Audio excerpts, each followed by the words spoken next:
Welcome to Mr. Nightbleed. Tonight, in 7 Scariest True Stories from Abandoned Cemeteries, we cross the rusted gates of graveyards where names are carved in stone. Flowers wither overnight and the earth itself remembers what we try to forget. These are chilling accounts of bells that toll without wind, whispers leaking from cracked mausoleums, and footsteps echoing across gravel paths when you know you are utterly alone. This is a brand new channel, and my goal this month is to gather 3,000 brave souls who dare to walk with me into the dark. Almost 90% of those who watch vanish back into the shadows without subscribing. Do not be one of them. Before we begin, share in the comments where you're watching from and what hour of the night it is for you. And if there is a cemetery in your town that unsettles you, type its name. Because once you step past the gates of these haunted resting grounds, not everything allows you to leave. Kill the lights. Silence the world. Take a slow breath, and let us begin.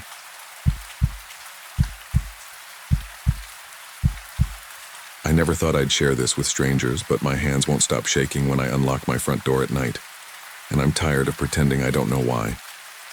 If this comes off like the rambling of someone who can't separate a story from a nightmare, I get it. But I need to put down what happened exactly how I remember it, because forgetting has not worked. I live in Atlanta, a few blocks from Oakland Cemetery, the big historic one with the ornate angels and brick paths that look more like a park than a graveyard. I work the early shift at a coffee shop on Memorial Drive, the kind of place where people take laptop calls and stare out at the gate. My manager Dion jokes that our best advertisement is all the ghost tours. On fall weekends, groups in matching ponchos queue up by the iron fence even if the rain is coming in sideways. I'm not into ghost tours, but I like walking. After a 7-hour shift of steaming milk and smiling at customers, I'll cut through the neighborhood, follow the low stone wall, and watch the late light soak the marble. My friend Marcus is the opposite of a morning person. He does nights at a bar over in Edgewood and freelances as a photographer. Concerts, little brand gigs, the occasional baby shower if the money's right. He heard I liked walking at the cemetery and begged to tag along one evening so he could get some moody, tasteful gravestone pics for his portfolio. We planned to go the first Sunday of October because the weather had finally changed. And there's a kind of hush to the air then, that faint, dusty sweetness you only notice when summer stops sweating.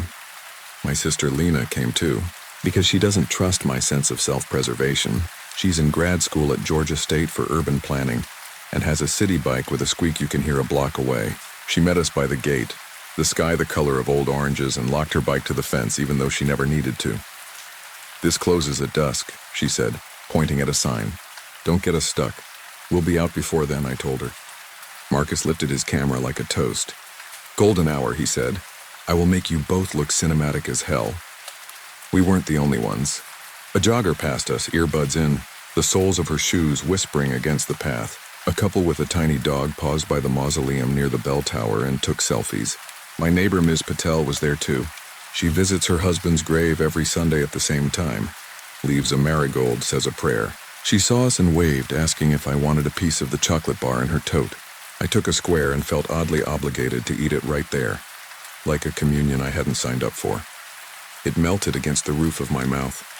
The air had a mineral chill. The size of Oakland always surprises me. How it keeps unfolding new sections and paths. How there are family plots that look like tiny gardens and Confederate dead lying in neat, unsettling rows and pocket corners where the ground swells with unnamed markers. We drifted without much plan, letting the camera lead. Marcus crouched for angles and muttered, "Yes, yes," like he was negotiating with the light itself. Lena read placards and corrected his posture with sisterly scorn. I kept noticing the small things. Pennies left on headstones, a stuffed frog damp with dew perched under an angel's hand, a marble lamb with a hairline crack through its neck. Everything felt polished and tired, like a museum that still has to hold its breath for the dead. It started with the chalk. By one of the brick paths, there was a square of slate-colored sidewalk, and on it, in thick, clumsy lines, was a hopscotch grid. Not fresh, the edges had been blurred by feet and weather, but clear enough you could see the numbers 1 to 8. Someone had drawn a sun in the corner, a circle with lines that were almost eyelashes. People bring kids here sometimes. I've seen family picnics and school groups on history tours, but something in the unevenness of those numbers tightened my stomach. They weren't disdainful like a teen messing around or careful like a parent helping. They were messy with concentration. The word that came to mind was hungry. Cute, Lena said, stepping over it. Maybe hold that pose, Marcus told her, and she rolled her eyes but did it anyway. He snapped a few, then peered toward the old Jewish section where the stones huddle close together like gossiping relatives. Let's go down there. The light is doing something weird. We went. The wind skittered a dry leaf across the brick, the kind of sound you feel in your teeth. Somewhere behind us, a bird lifted out of a tree with the surprised flap that always sounds like a pair of hands clapping once. A group of tourists clustered near the main gate, listening to a guide who struck the air with his laser pointer. The guide's voice floated on the air in fragments. Wrought iron, Victorian morning, yellow fever, and then thinned out into nothing. I didn't notice the children until the second time we saw them. You know when you register something, too small to be important and your attention slides past it, and then when you see it again, there's a little spike in your brain that says, oh, we were rounding a curve by a family plot with a waist-high fence. Marcus was messing with his lens. Lena had stopped to read a marker. Her forehead crinkled because she always wants the story behind the story. I felt movement at the edge of my vision, a quickness like squirrels. Two shapes darted behind a monument and were gone. I thought squirrels. I thought maybe a stray cat. I turned my head and saw nothing but low grass and the fading burn of the sky. We kept going. At the next bend, there it was again, a flash of white dress or maybe a shirt, then a small bare knee, and then nothing. This time I said, "Did you see that?" "What?" Marcus asked, without looking up from the camera. "Hold on, I need to switch to kids," I said. "I think there are kids wandering around." "It's a park, technically," Lena said. "Families do sometimes," a laugh cut across her sentence. It wasn't close or far. It wasn't a sound that comes through your ears so much as it just exists around you, like the smell of rain. It should have been happy, that laugh, a little breathless, a game being played off stage. I felt my spine harden. Marcus swung his camera in the direction of the sound, too fast, too eager. "Okay," he said softly, as if speaking to the light again. Okay. "Don't," I said automatically. "Maybe they're parents." "Just one picture," he said, moving toward the place where the path snaked between two monuments. He had that look he gets when he sees a shot that matters, the attention that strips everything else away. Lena glanced at me, the kind of sisterly glance that asks, "Are we letting him be stupid again?" We followed, because we always follow the person with the camera, as if the lens is a compass. The path dipped, and a mausoleum shouldered into view, one of the older ones with a heavy iron door and a bullet of stained glass at the top. Its stone was mottled with lichen the color of pennies. The kids were not there. The air near the mausoleum felt cooler, the way an open freezer breathes cold into a kitchen. "No one's here," Lena said, but her voice was low. "We should head back. It's getting dark." The cemetery lights had clicked on, those amber globes that barely do anything except remind you how dark everything else is. I looked back the way we'd come. The hopscotch grid was out of sight. The main gate felt very far away. A car hissed by on the street beyond the fence, tires whirring the wet asphalt. Somewhere a siren wound up and then flattened into the distance. I would have suggested we go then if not for the tapping. It was a tiny sound, a fingernail on glass once, then again. Marcus froze. Lena drew in a breath and let it out through her nose like she'd been punched very lightly. The stained glass oval in the mausoleum door was cloudy with age and grime, an old grape jelly color. Something tapped on the other side. 1, 2, 3, like a child learning a rhythm. "Wind," I said immediately. "It's the branches." I said it because that's what you're supposed to say, but there were no branches near the glass. The nearest tree was a dogwood whose bent arms were still, held like a ballerina in a pose that doesn't need applause. The tapping came again, slower. 1, 1, 1. Marcus lifted his camera with painful deliberateness like it weighed 100 pounds. "Just one shot," he whispered, and I whispered back to no one, "Please don't." He took the picture. The shutter clap sounded rude and vulgar. The glass stayed empty.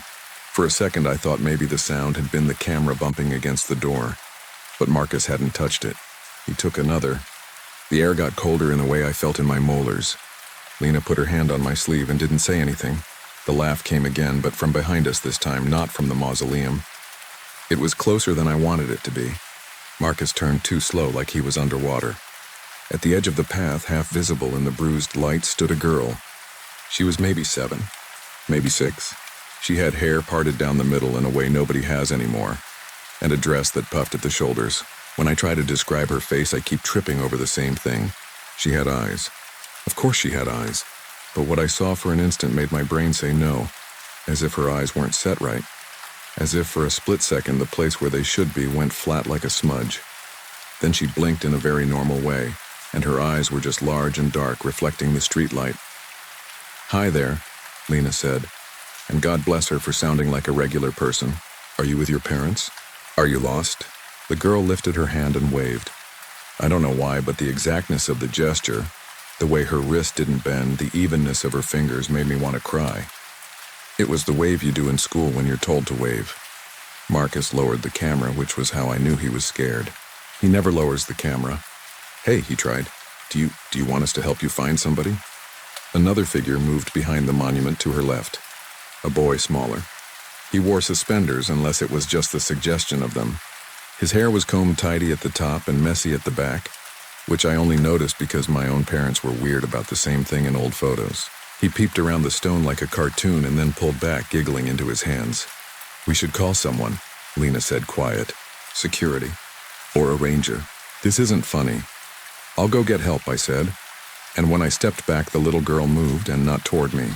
She turned and ran the other way, light as wind across the grass, and the boy followed, a streak of pale and gray.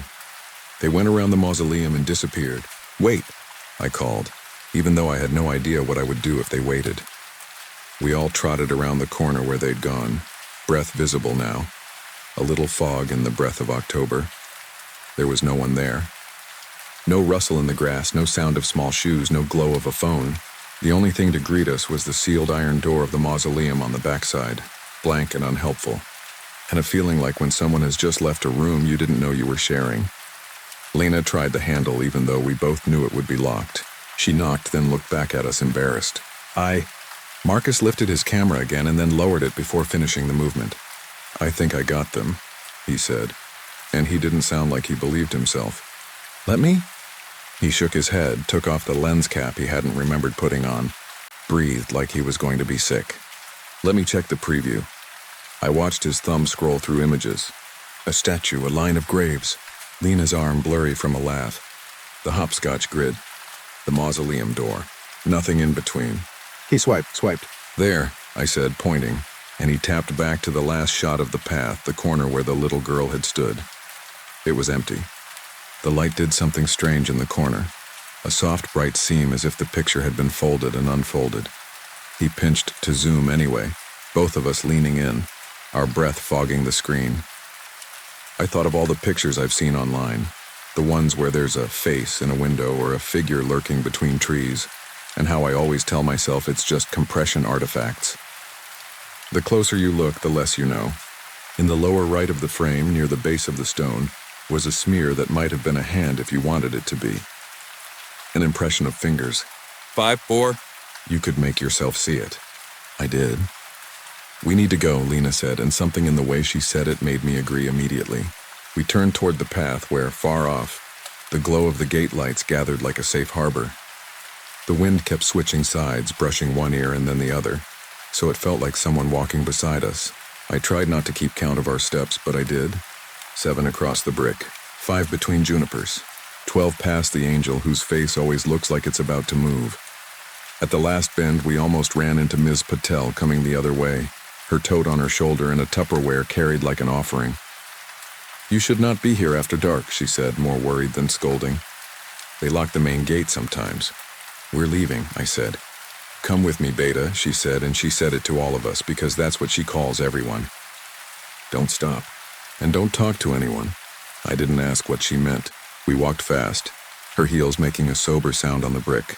Halfway to the gate, a voice piped up behind us. Not words, just a chime of a laugh, the wheel of it catching and turning. Ms. Patel didn't look back. "Don't talk," she said again softly. "It is not for you. We made it out." The gate stood open. The street was full of ordinary noises like tires and distant televisions and a couple arguing about takeout. The shock of normal can sometimes be worse than the strange. Ms. Patel urged us to the sidewalk while she fished for her car keys. "You 3 need tea," she said, "and something salty.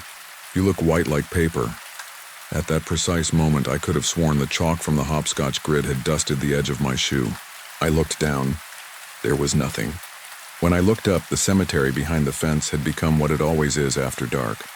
A dark shape that holds darker shapes, polite and silent. We went to my apartment because it was closest. Lena made a show of banging the dirt off her bike tires like it mattered. Marcus went straight for my couch and sat without turning on a light. I poured water into the kettle because it was something to do. The neon from the bodega across the street blinked against my window, a slow heartbeat. Nobody spoke for a while. The kettle complained and quieted. The steam rose. In the quiet, I kept hearing that tapping on the glass, except it was not at the window. It was in my head, a little metronome that said, 1, 1, 1.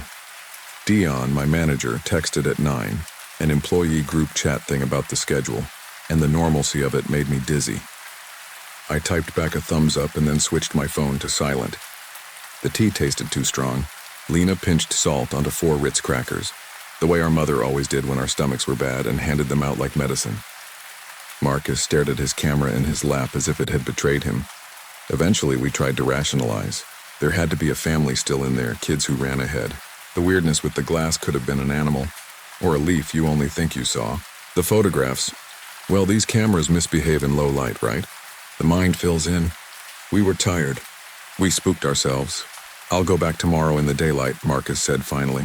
I want to see that mausoleum again. Maybe there's like a crack in the side where he didn't finish. He didn't have to. Lena said he shouldn't go alone. I volunteered to go with him because I am not a rational person. Because the mind tries to make something tidy out of everything, even fear. We made a plan to meet after my shift the next day, a Monday. That night I dreamed of the hopscotch grid. Not the whole board, just the 7 square, bold and urgent. I dreamed of the sound chalk makes when it breaks. When I woke to my alarm, the first light in the window made the room look underwater. I splashed my face and tried to laugh at myself in the mirror, and stopped when my reflection looked too hopeful. Work was a cement block to the head. Jill from the weekday crew was out, so I took her orders too. People were already talking about Halloween decorations, where to buy the good fake cobwebs. A cop came in, one of the friendly ones, Officer Barnes. He sipped his Americano and told me he used to cut through Oakland as a rookie because the sergeant said it would toughen him up. He laughed in a way that didn't reach his eyes. "Don't do that," he said, and tipped his cup at no one. After my shift, I met Marcus at the gate. He looked like he'd never slept. He'd been up editing photos for a client. He kept rubbing his thumb on his index finger like he was trying to change a tiny dial. We went in. Daylight makes differences that feel too generous. The mausoleum was just a mausoleum. The stained glass was dirty but intact. The iron door was locked and rusted in a way that said nope to any entrance. We knelt and checked the edges, the seams, the ground. We found nothing. We did find the hopscotch grid. It was there, brighter. A fresh 9 had been added at the top, a circle rather than a square, drawn harder like the chalk had snapped and been gripped again. I looked around for kids and saw only a tour group, a woman in a visor, a groundskeeper pushing a wheelbarrow with a broken handle. The groundskeeper was someone I recognized, a tall, quiet guy named Tyler who always wore noise-canceling headphones around his neck even when they weren't on. I called to him, asked if he ever had to clean up after kids. "People are respectful," he said, considering us without suspicion. "Some stuff shows up, coins, little toys. The chalk," he shrugged. "It rains, it goes away. It comes back. You ever see kids at night?" Marcus asked, and there was a wobble in his voice he probably thought he hid. Tyler squinted at the sky like he was checking the weather. "You know what's open here all night?" he said. "The city. The old streets. That's what you hear. That's what you see out of the corner of your eye. Little pieces of the past trying to keep up." He pushed the wheelbarrow on with a soft squeak that lingered after he was gone. We brought chalk the next day, which I realize now sounds insane. We didn't talk about why we brought it. It was one of those decisions made without speaking. A trick learned in childhood, like when you and your sibling both hide behind the same curtain because of some logic you share only then. I bought a pack from the aisle with school supplies. It was the cheap kind, dusty and pale. We came back at dusk because that's the dumbest time and we were dumb. Lena said she had class late. She couldn't come. It felt wrong not having her. "Not to be dramatic," I said as we reached the hopscotch square. But if we get caught drawing in a cemetery, I'm blaming you. Marcus looked guilty for the first time. We'll just, somewhere it won't mess anything up. He picked a flat stone that wasn't a grave marker, part of a border, and he drew a simple line. The chalk made a sound I will always be able to hear, a dry squeal. He wrote, "Hello." He waited. I laughed once, too loud, and it cracked in the air like the chalk itself. We heard nothing. That was almost worse. The quiet reached into our pockets. We stood there like we were waiting for a bus that didn't come. "Okay," Marcus said finally, and I could tell he wanted to apologize to me for bringing me here. He knelt and drew a hopscotch square of his own. Neat. The kind of adult neat you can't undo. When he finished, I said, "It's too perfect. I don't know how to draw like a kid." He looked up at me, and that was the first time the thought came sharp. What does it take to be noticed? We shouldn't have asked that question. We'd agreed not to push it. We weren't going near the mausoleum again, so we stuck to the path by the entrance where we could still see the gate lights and where the glow from the street makes the trees look like stages. I took out my phone and set the voice memo app to record, feeling like an idiot, explaining aloud that this was for my own sanity. We sat on a bench. We waited. I don't know how long we waited. I listened to the kinds of sounds you forget to listen to. The crosswalk click somewhere beyond the fence, a scrape from a skateboarding teenager riding the curb down Memorial, music leaking from a car like syrup. Marcus fidgeted with the chalk, rolling a stick back and forth across his fingers like a tiny baton. I must have blinked with my whole body because when I noticed again, the chalk wasn't white anymore. The end of the piece was dusty with a faint blue. The sapphire stick from the pack had left a ghost on it.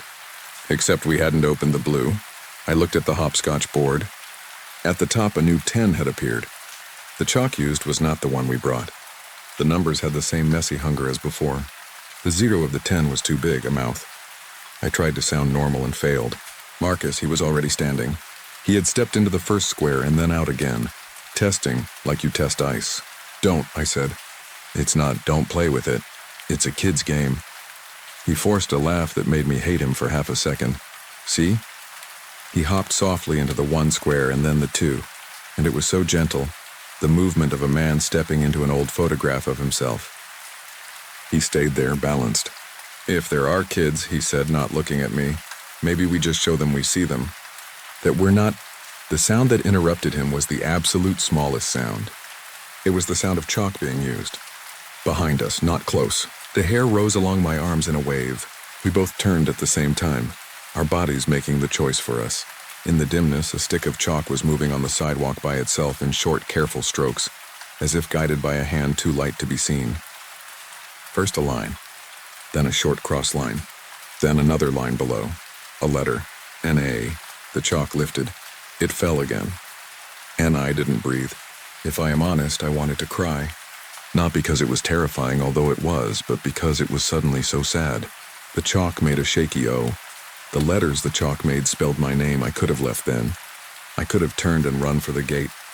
I could have pretended I was the kind of person who didn't want to know what happened next. Instead, I did the worst possible thing. I said, "Hello." It came out small, the kind of hello you give a shy kid.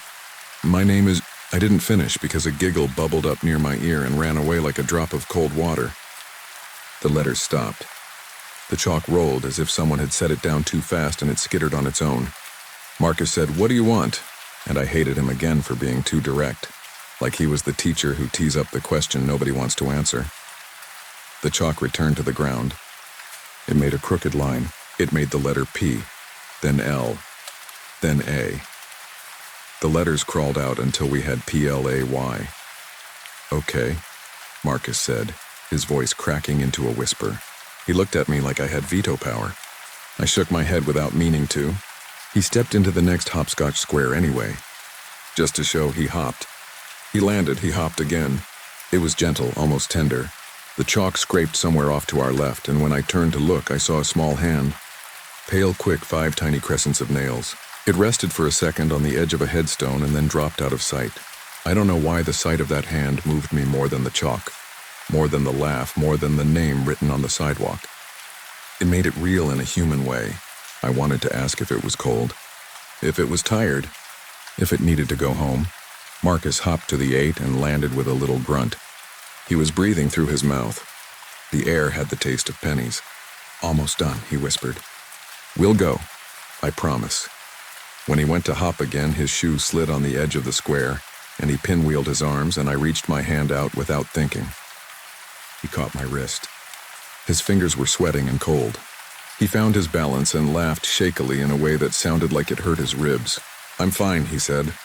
"We're fine." He let go. The obvious thing happened next, but in a way I can't explain. He went to hop into 9, and his foot found ground that wasn't there. He didn't tumble in a dramatic fall. He didn't pitch forward into a hole. He stepped, and there was a space, a give, a softness like a couch that isn't where you left it. For a heartbeat, his knee buckled as if the square dipped under him, and in that fraction of a second I thought I could see the sidewalk through his ankle, like heat through a mirage. Then he recovered. He made a joke, damn out of practice, and finished. He turned to me with raised eyebrows like, "See? The game wants us to finish a game." I swallowed and clapped once because clapping felt like a spell to break a heavier one. The sound died too quickly. We left immediately after. I don't remember leaving, which is either because the brain is kind or because we weren't alone and I didn't want to mark the way. When I got home, I erased the chalk on my front steps without thinking, even though there was none there. I put salt by my windowsill because that's what a superstition told me once in a book. And I never do what superstitions say, but I did. That night Marcus called at 1:14 a.m. I saw his name and answer swiped without thinking. His voice was quiet and too slow. "Can you hear that?" he asked. At first I thought it was static. Then I realized it was a melody, very soft and uncertain, sung by one voice and then another. "Ring around the rosy," he said before I could put it together. He laughed without humor. "I know." On the nose, I asked where he was. He said his apartment. He said the song was coming from the hallway outside his door. He said the hall light was flickering. He said this in a flat way, like a bored newscaster reading a feel-good story. I told him to call someone. He said who, and I didn't have a good answer. The idea of calling the police and saying, "There are children outside my door at 1 a.m. singing nursery rhymes" seemed like a criminal waste of resources. But lullabies at 1 a.m. were worse alternatives.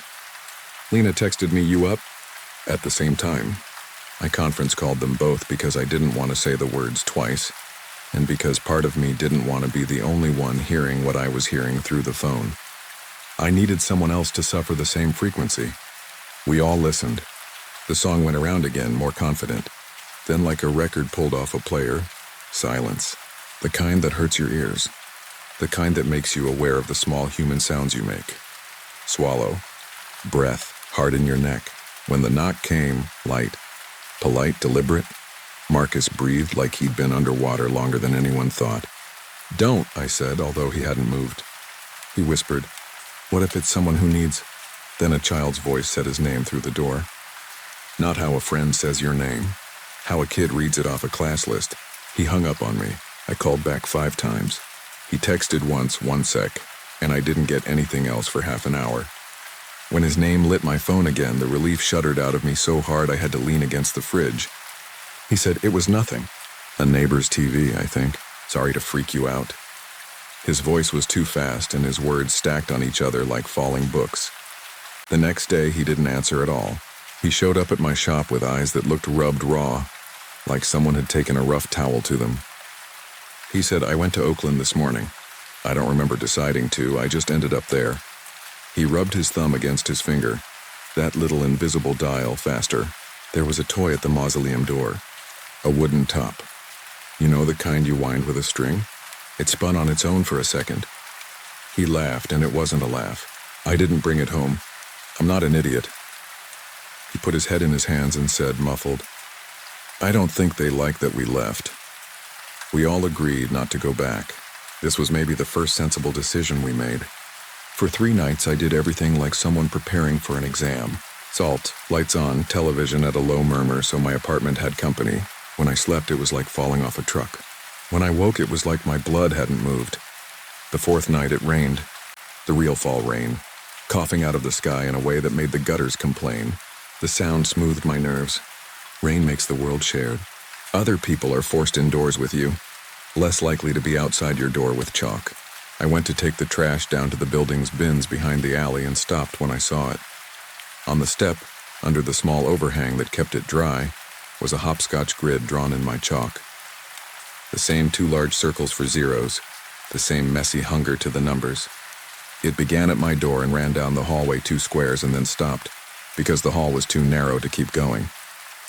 Beside the 2, under the painted wall where the light switch is, tiny wet handprints splayed in a little arc, like someone had steadied themselves going around a corner. I stood there for too long.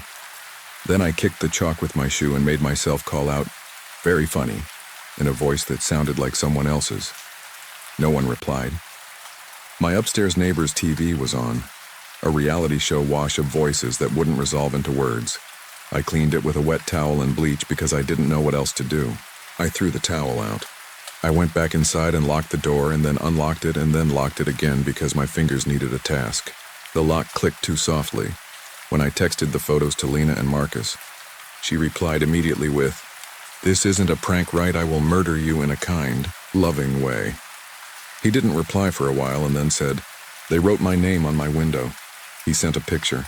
It was just fogged glass and one clear space where a finger had written Marcus on the inside of the pane. He wrote, "I wasn't home. I wanted a grown-up." That's the most honest way I can put it. I wanted to knock on Miss Patel's door or call my landlord or go sit in the coffee shop even though it was closed and be around the espresso machine hum, the safe ritual of milk steaming and grinder buzz. Instead, I did the next best thing. I called Officer Barnes's non-emergency line. I told him someone might be messing with us. I said kids because that was easier to say. He didn't make me feel stupid. He said they'd swing by our buildings a few extra times that week. He said October brings out pranksters. He said, "If anything happens, call." That night he drove by around 11 and I saw the sweep of his headlights through my blinds. I went to sleep with that image like a shield someone else held. At 2 a.m. I woke because my phone vibrated under my pillow. A voicemail from an unknown number. No message. Another immediately. I played them. They were both 7 seconds of nothing. On the third one, I turned the volume up and put my ear to the speaker. The first second is empty, then soft footfalls, a small hiccup of a breath like a child's. At the very end, a whisper with the texture of a paper bag. "Ready?" I stopped sleeping after that. We didn't go back to Oakland for 2 weeks. That is the period I began to think of as the negotiation. The chalk didn't appear again. The voices didn't knock. The city was loud in the normal ways and not in the ways that cut your insides. Then the day before Halloween, Marcus called and asked me to meet him at the gate. "Bright daylight," he said. "Cameras everywhere, tourists, it'll be fine." I said no. He asked me again. His voice had steadied.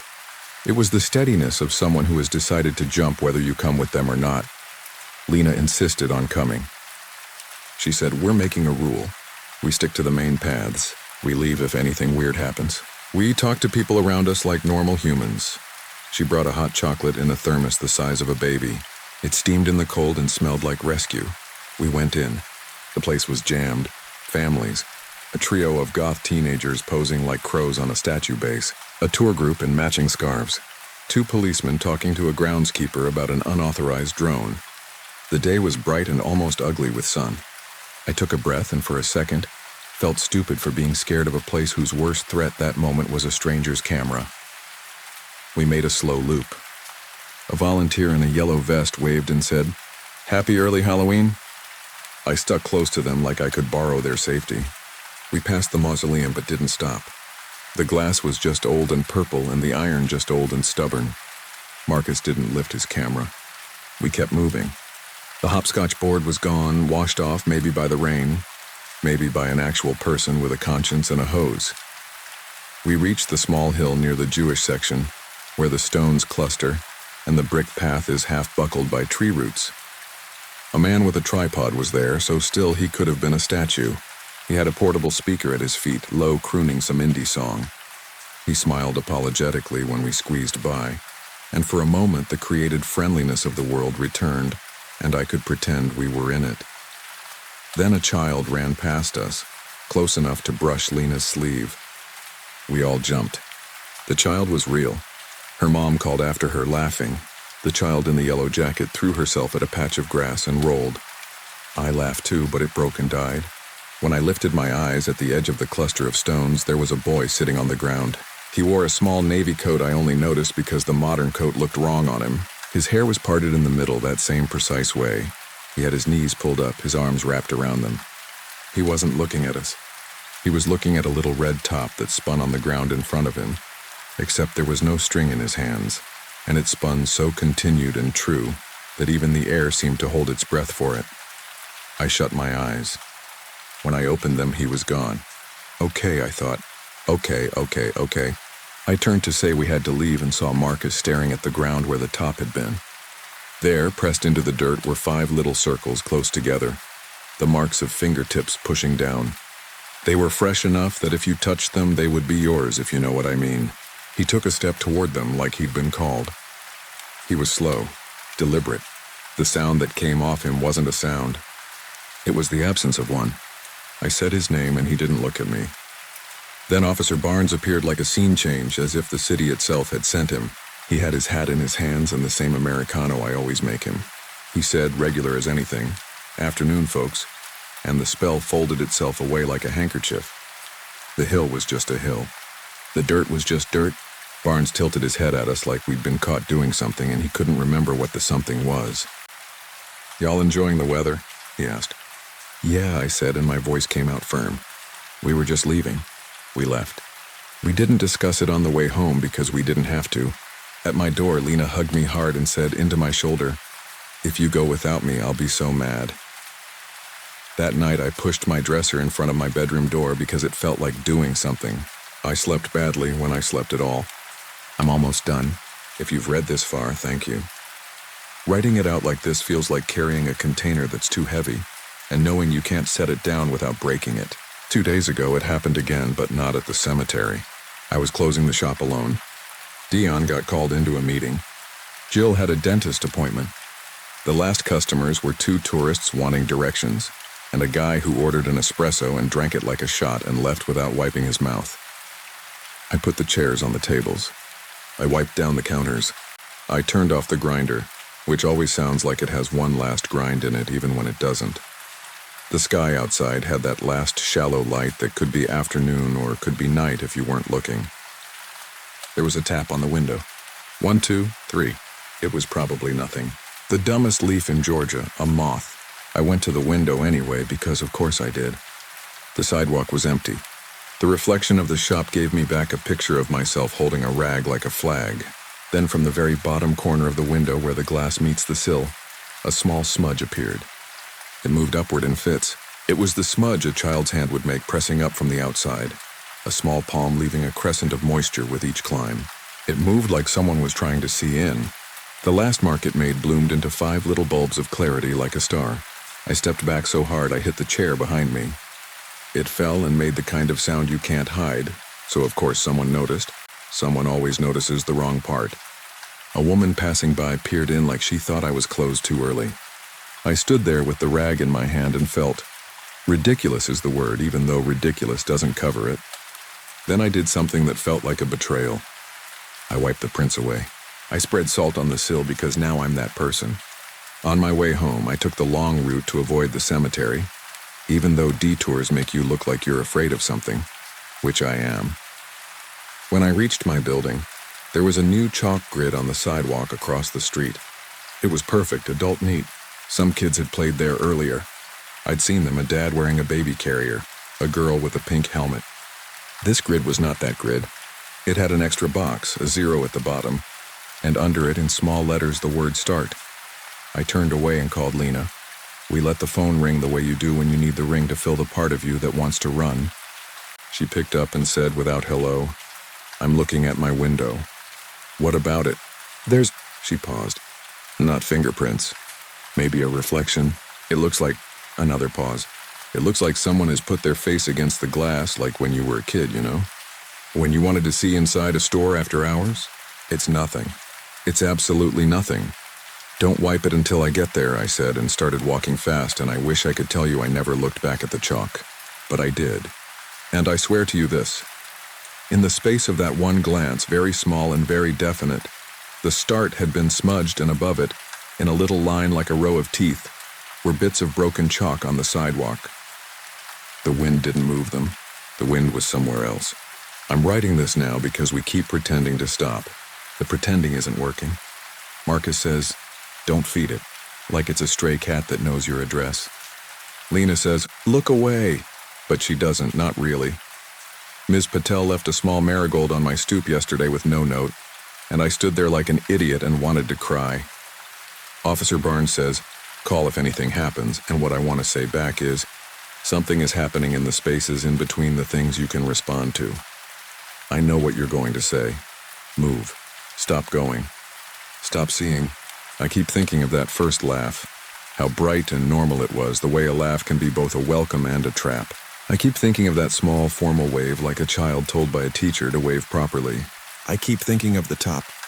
I keep thinking of the letters pulled out of chalk like teeth. I keep thinking of how sometimes when I'm falling asleep, the tapping on the glass doesn't sound like tapping at all. It sounds like counting. It sounds like something trying to keep time with me. If you live near Oakland and you hear a hopscotch grid squeal into being when nobody's out, don't go check. If you see a handprint where there shouldn't be any hands, don't put your own hand up to measure. If a child says your name from the other side of a door, and their voice has that paper bag hush to it, don't open it to be kind. I'm not saying you'll be dragged anywhere. That's not how this feels. It feels like a game that wants to keep playing so badly it starts to follow you home. It's starting to rain again. The neon is on across the street, flickering. My hallway light burned out an hour ago and I haven't changed it, partly because I don't want to be in the hall and partly because the dark makes you honest. There's chalk dust under my fingernails even though I haven't touched the chalk since that last day. I keep hearing the smallest bit of a children's song at the edge of the dryer's hum, a half rhyme, a breath. The kind of thing you can write off as the refrigerator cycling or the pipe knocking or your heart. A minute ago my phone buzzed with a voicemail from an unknown number. I haven't listened to it yet. I'm stalling by typing this sentence and now another and now this one and now I'm going to hit play because that's the kind of person I am and because it's worse not to know. I've set my phone down on the counter so I don't drop it. The speaker is on. If I'm quiet, I can hear it in the next room even over the rain. There it is. The sound of a small hand at glass and a voice so soft it feels closer than it is, asking as politely as it can with the patience of a game that goes on forever. Ready?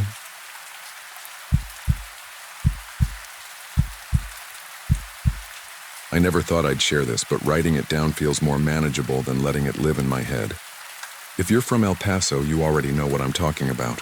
If you're not, this is about Concordia Cemetery, the one they call the Boot Hill of the Southwest. When I took the night shift there, I told people I was just doing it for the paycheck.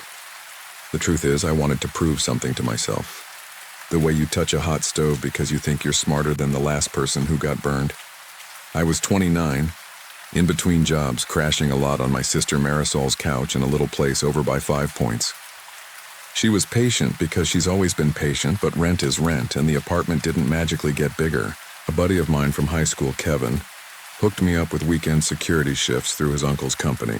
Mostly construction sites, a parking lot downtown, the water plant by the river. Then around late October, his uncle asked if I was game for Concordia. Seasonal, he said. People try to sneak in around Halloween. Keep an eye on things. No big deal. You'll get a radio and everything. The first night I worked was cold by desert standards, maybe in the high 40s. The wind had that sandpaper feel that dries your lips even if you're barely breathing. The security office was a little prefab shed near the front gate with a buzzing strip light that hummed high and angry. The guard before me, an older guy with a smoked-in voice named Eduardo, gave me a quick rundown. Walk the east fence on the hour, west fence on the half, he said, tapping a paper map with circles and X marks. If you hear voices, it's the wind. If you see lights, it's teenagers with phones. Don't chase. Just announce yourself, radio me if you need me. Don't be a hero. Eduardo had a joke for everything, but he did look at me in this particular way when he handed me the keys and the flashlight. He didn't call it superstition, but it wasn't a laugh either. If something calls your name, he said, don't answer. If you have to answer, say a different name. He shrugged. It's an old thing, my mom said. We went over the boundaries in the caretaker's house. Mr. Valdez, a thin guy in his 70s who locked up the main office at 9 and gave me a goodnight nod. There was also a small chapel mausoleum, more decorative than anything, with broken stained glass at the top that rattled when the wind pressed on it. I've seen 1,000 places like it. Vandalized, graffitied, forgotten. Concordia's big, though. Too big to wrap your mind around in one night. Graves packed like teeth, crumbled angels, tilted wrought iron fences around family plots. Some stones lean so far you want to push them back upright. I did what I always do to calm nerves, routine. At 10 along the east fence. At 10:30 the west. Back to the gate at 11 for hot coffee from a green thermos Marisol insisted I bring. She packed it with a little note, "Don't be dumb," and a heart. I folded the note and put it with my license. I'm telling you this because small things matter, especially later. The wind was the first thing. It didn't sound like wind. It didn't howl or whistle. It muttered, like a crowd 2 blocks away. You know how when you're outside a restaurant, you can tell people are speaking but you can't pick up the words? Just bursts of syllables? This was like that, but thinner, as if someone was talking through a long plastic tube. I told myself it was the wind through the grass and the rusted gates, but it had cadence. It was a whisper that kept trying different shapes until one felt right. The first time it seemed to say my name, I laughed out loud. "Sure," I said, "okay." It came from my left and I shined the flashlight that direction. Nothing. Just a marble marker with an angel missing its head and 100 little pebbles scattered by the wind. I moved on. I'm a normal guy. I don't jump at shadows. The light caught the question marks and graffiti on a low crypt wall. Everything felt flatter in the beam, like the night turned to paper where I pointed.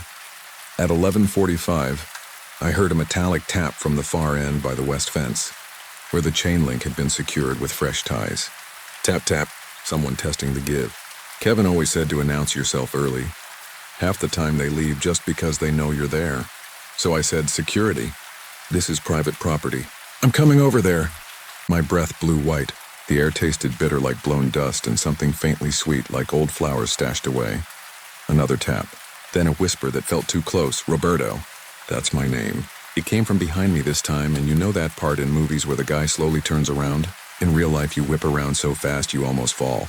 I flashed the light backward and caught only weeds moving. Crinkly gray weeds that clattered against headstones like someone lightly drumming fingers. I tried to walk it off. Keep to the route. Arrive at the west fence with my pulse back where it should be. The fence line faces a road.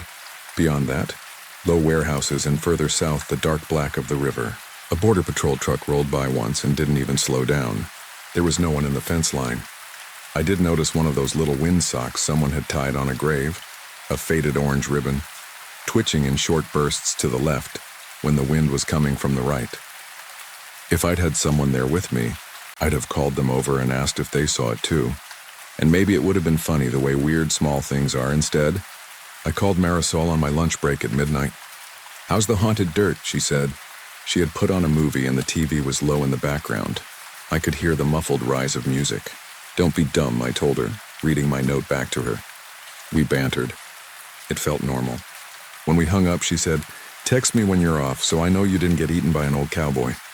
I promised. Little promises matter when things get strange. They anchor you to hours that still make sense.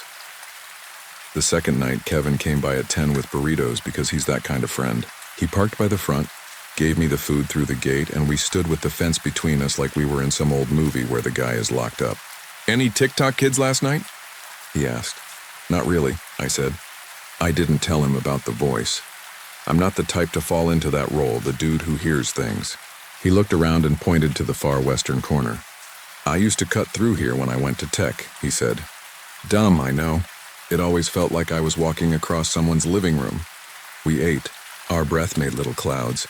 Somewhere over by the rail yard, a horn bleated that low, long note that makes nighttime feel later than it is. From the chapel mausoleum, something thumped. Not loud. More like someone bumped their shoulder into a door and pretended it was nothing. "Rats," Kevin said. "Or a cat." He stuck around for another hour, then left. Because the thing about cemeteries is they're more boring than they are scary until they're not. The first obvious weird thing happened at 1:10 on the second night. I was behind the chapel and I heard it again. Roberto, close, as if breathed by someone standing in the cold behind my right shoulder. It came like a suggestion, as if they were handing my name back to me because I'd dropped it. I yanked my flashlight around and swung the beam across the dirt and the cracked plaster. No one. But I caught the reflection of eyes in the brush by the wall. An animal, definitely. But the eyes were low to the ground and then they were gone. I hate the way that looks. It's too fast to understand. I made myself do the rational thing, walk up to the chapel. The door had an old padlock with fresh shine where someone had replaced it. I stopped anyway. From inside came that same thin murmur of voices. Not a crowd. Not even two people. It sounded like one person trying out different speeds. My grandmother used to hum while she cooked. Slow and quick, changing tempo. It felt like that. Like the sound was testing its own shape. I put my ear to the wood because simulating that kind of bravery is the only way I can get it to grow. The wood was cold enough to burn. The whisper stopped. I leaned away, confused, then from the other side of the chapel, near the broken stained glass, I heard a chirp.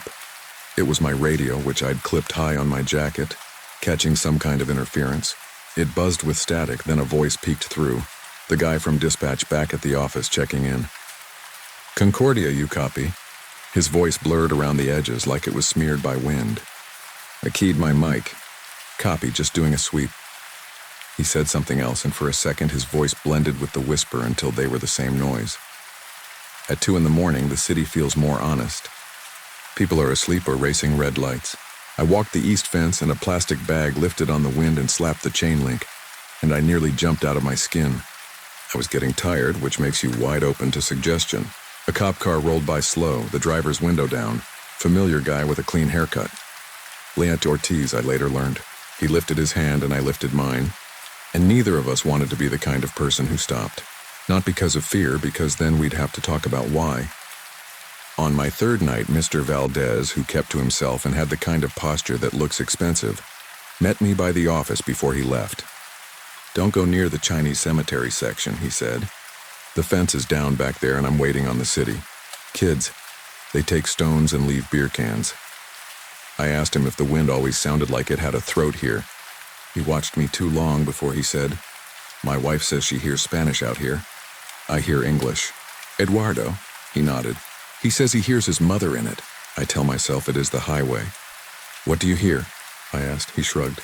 "Some mornings it sounds like my name at the mailbox.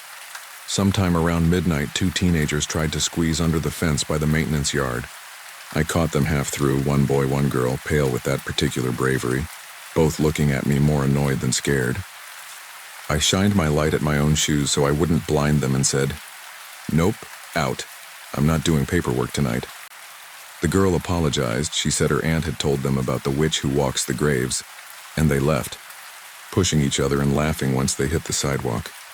I wrote the incident in the log. Eduardo called on the radio and said, "Good catch, but yeah, don't do paperwork if you don't have to." There was comfort in that exchange, in how normal it was. It was later that the whispers started to sharpen. Not words exactly, but shape. The wind rises at Concordia in little phrases. It skips like breath-catching when you're trying to say something you might regret. I started to believe I was hearing 2 languages in it, Spanish and English braided, neither fully forming. My name came now and then, patient as if it was practicing. On the 4th night, Marisol came by after her shift at the hospital. She brought me coffee from that 24-hour place by the highway, and she made a face when she stepped inside the gate. "It smells like dust," she said, tugging her scarf tighter. She's always been more sensitive than me. As kids, she'd be the one to tell me when the room felt off before I felt it. She had a black beanie pulled down low and chewed on the edge of her sleeve like she does when she's thinking. We walked the main path quiet. She stopped near a toppled statue of an angel and squinted into the dark. "Do you hear that?" she asked. There was nothing obvious, just the same restless hush. "It's like a radio in another room," she said. "It feels personal, doesn't it?" She laughed after that, but it didn't stick. We sat on the low stone wall by the main gate, her legs swinging, my boots leaving a little pattern on the dust. She told me about a patient who'd kept asking to go home and only remembered his old address, one that had been torn down years ago. She said it hits differently at night when people want things you can't give them. I didn't tell her the wind wanted the small thing I could give. My name said back to it. When she left, I felt that drop in the stomach you get when you put someone you love back into a car and watch the taillights disappear. The whisper pressed a little closer after she was gone, and I told myself that was just me being dramatic. I could try to make the next part ornate, but the truth is, the strange parts wear normal clothes. For a few nights, nothing escalated. I walked, I recorded fence checks, I shined the light where a sound wanted me to, I said my line, "Security." I told the wind to knock it off. I told myself I was tired. If there was a pattern, it was that my name always came from where I didn't expect it, and the wind tried out the shape of words behind me and then to my left and then across the path as if it belonged to a person learning to face you. I'm going to skip ahead to a night when the cold settled like a decision and the sky over Juarez had a red smear that meant something was burning on the other side. Kevin took my Sunday shift so I could go to my cousin's birthday, but I traded again at the last minute because he wanted to see someone. So there I was, back out at Concordia, because habits are a kind of comfort even when they keep you in places you shouldn't be. The air had that after-rain smell, creosote and something green even though it hadn't rained. The ground kept the memory of moisture in the darker shade of dirt. Mr. Valdez wasn't there when I arrived. Eduardo said on the radio he'd gone home early. I clicked my flashlight twice. The battery had a handshake with me, the way old electronics do when they're trying to be friends and die at the same time. The chapel door thumped once as I passed, and the whisper tugged at my right ear. Light as someone blowing an eyelash off your cheek. You ask yourself, did I actually feel that?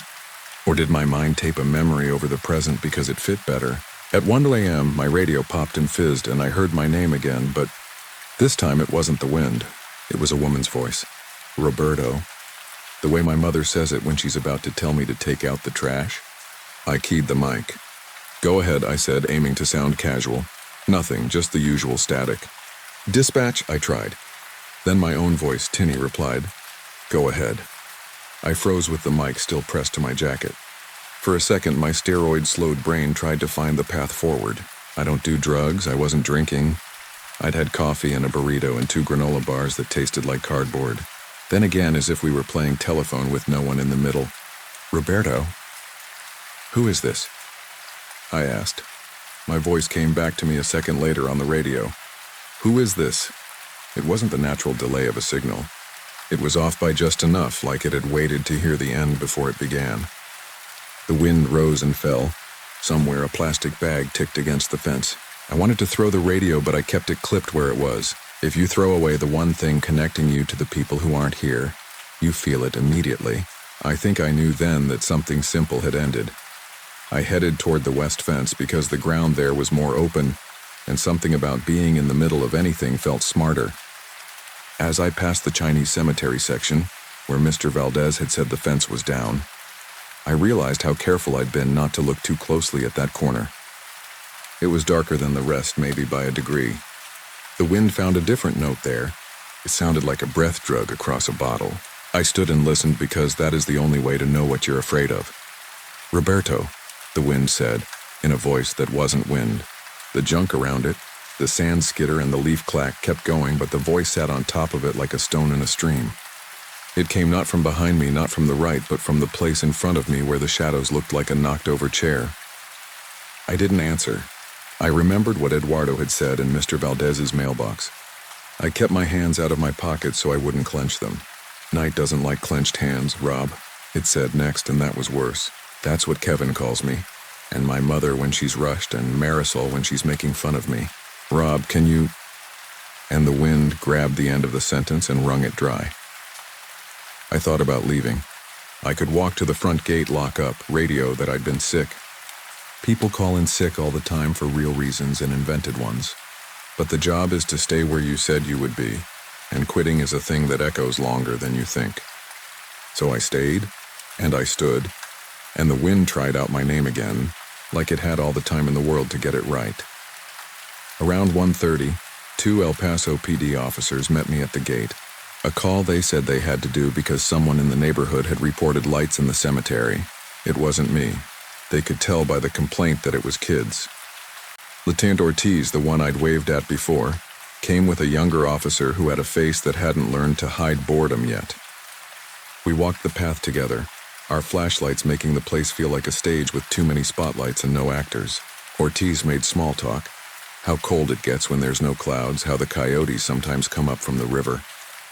When we neared the chapel, Ortiz paused. The younger officer, Gutierrez, shined his light up at the broken window. The colored glass clicked in the wind. You all right out here? Ortiz asked me, voice low. I'm good, I said. Mostly kids, he nodded. He heard the same wind I did, but he heard it like a window that doesn't seal right. Before they left, he told me to call if anyone gave me trouble. Then they went toward the gate and my light followed their backs until they were gone. 2 hours later, the radio crackled again and I heard something I have never told anyone because I don't know how to frame it without sounding cheap. It was Marisol's voice, and I'm telling you, there are 1,000 Mexican women who sound like my sister. But this was the way she rushes the first syllable of my name and drags the second. Rob. She said something else fast, like a warning you give as you lose your balance. Don't, and the rest was the wind. It wasn't a recording. There were too many little mistakes. It was the marbles in the mouth sound of a voice trying to fit through something narrow. I pulled out my phone and called her because I needed to hear her answer from a different world. It rang forever. When she answered, she was sleepy and irritated and soft. "What?" she said. "I work at 6. I asked her if she'd called me. She said no, of course not. I told her to lock the door. I told her twice. She said, okay, with that laugh again that doesn't land, and told me to go catch ghosts. When I hung up, the whisper said my name again on the breeze, and I pressed my tongue against the back of my teeth. Like that would hold the rest inside. Near 3, I made the mistake of trying out an answer. I don't know why. Fear is a pressure. It needs a valve. I turned toward the open space in front of the Chinese section and said softly, no. Not like a kid throwing a tantrum, like someone stepping into a street with a hand raised. I had this idea that if I didn't give it my name, I could give it a word it could use. No, I said again. The wind paused like a dog tilting its head. Then from behind me, the chapel said, no, back in my voice. Not the radio, not the wind. It bounced off the door with the appropriate muffled quality of a word spoken in an enclosed space. I hate writing that. It makes it sound like a set piece, and I'm trying to be honest. The sound came from inside because of the way it sat in the air, in a square box instead of the open. I turned so fast I stumbled. I shined my light toward the chapel door and imagined 100 normal things. A person inside saying no because they'd heard me. A pair of cats doing something animal that my brain made into speech. An echo that traveled wrong. The chapel door had no gap at the bottom. The lock looked uncut. I went close enough to see the pits in the metal of the hinges. Something thumped from inside, casual, a shoulder again. The whisper rose and let my name scatter across it in little pieces. Rob and Bert and O. The voice from the radio, mine, said no. Again. And this time I knew what it was. A loop. It waited for me to finish and gave the thing back with the edge shaved off, as if it didn't know where to stop a word unless I taught it. Do you know how sometimes you think of the smallest specific thing because it's the only thing your brain can lift? I thought of the heart drawn on Marisol's note, and I thought I couldn't let that noise put its hands on her name. It's silly and it's not. Those of you who love people know how small objects become borders. I backed away from the chapel because forward didn't feel like a human direction anymore. I went to the gate. I sat on the low wall where I'd sat with Marisol, and I watched the sky lighten not even a little, because it wasn't that close to morning yet. The wind said what it had to say into the tall grass, and the broken angels watched me without their heads, and I wanted to laugh out loud because this was the dumbest thing I'd done, sitting still in a place that wanted movement. But moving would be worse. There's a kind of trouble that wants you to run. I held the radio against my jacket so tight it made a print of the clip in my palm through the fabric. At 3:40, the radio spat a burst of static that sounded like a tossed handful of nails. Then in the gentlest, cheeriest voice, it said, "Good morning, you're on with KTSM," which was a local station we grew up with. It was an exact phrase with the exact bounce, except the bounce was half a beat late. I used to call their request line when I was in middle school and ask them to play Creed. You can judge me later. It said the line again, and then it discovered my name in the river of static and said that instead. Roberto, the exact way you'd say it if you've never said anything before and you want approval. It tried the R twice. Rolled it too long the first time. Better the second. It would be easy to say I decided to quit then, that I walked off and never looked back. But daylight has its own arrogance, and I stayed through the end of my shift because dawn rearranges things into the shapes you remember. The wind softened. The sky behind the mountains broke into lighter grays. I did one last patrol because that last lap is the one you do for yourself and not for the job. The Chinese section looked like an ordinary piece of land cut by a simple fence. The chapel door looked like a door. I touched it and it was warmer than I expected. Left over from the night in a way that didn't make sense. In the morning, I told Eduardo. He was at the office writing neat lines in the log. He nodded, and I could tell he was deciding which story of his own to not tell me. "If you hear your name," he said, "don't say it back." Then he added something that felt like he was passing a baton he hoped I'd drop. "If you already did, say a different name next time. It's the kind of folk solution that feels like it fits because it uses the same scale." He tapped the counter. "Don't let it get your rhythm." I tried 3 more shifts after that because I'm stubborn and because money is money. The whisper grew clever. It said things from the radio that I'd said earlier, but half a second off, like it had learned timing while I slept and was trying to surprise me with its own homework. It said my name at the exact moment a truck braked on the street. It called me Rob, and then one night said Beto, a nickname only my cousins use. The first time it did that, my hands went cold even though the night was warmer. "Got you," it was saying. "I know what else they call you." On my last night, Kevin came again because he knows me long enough to know when I was winding something down. He leaned against the fence the same way, the same posture from a month earlier, and he asked if I was spooked. He meant it as a joke, but not all the way. I told him about the radio, and he laughed, not at me, but for me, to show me we had normal laughter left. He offered to stay a while, and I told him sure. We walked the center path, and it didn't feel like a stage that night. It felt like a hallway. Near the chapel, he got quiet. "Do you hear that?" he asked, and I braced myself because that line had started 1,000 scenes in my head. He didn't mean the wind. He meant a different sound entirely, a tiny knocking like a marble rolling and touching wood. "Probably a bird," I said. He nodded, eyes narrowed. That face you make when you hear someone whisper your name in a room and it turns out to be your own brain. He said Rob, and my radio said it back, Rob, almost overlapping with him. He stiffened. "Do they do that?" he asked. I shook my head. We both looked at the chapel. The stained glass shifted and clicked. He made a little face that meant he wanted to go, but he didn't want to be the one who said it. "Let's walk the fence," I said instead, which is a statement dressed up as a choice. We did the circuit.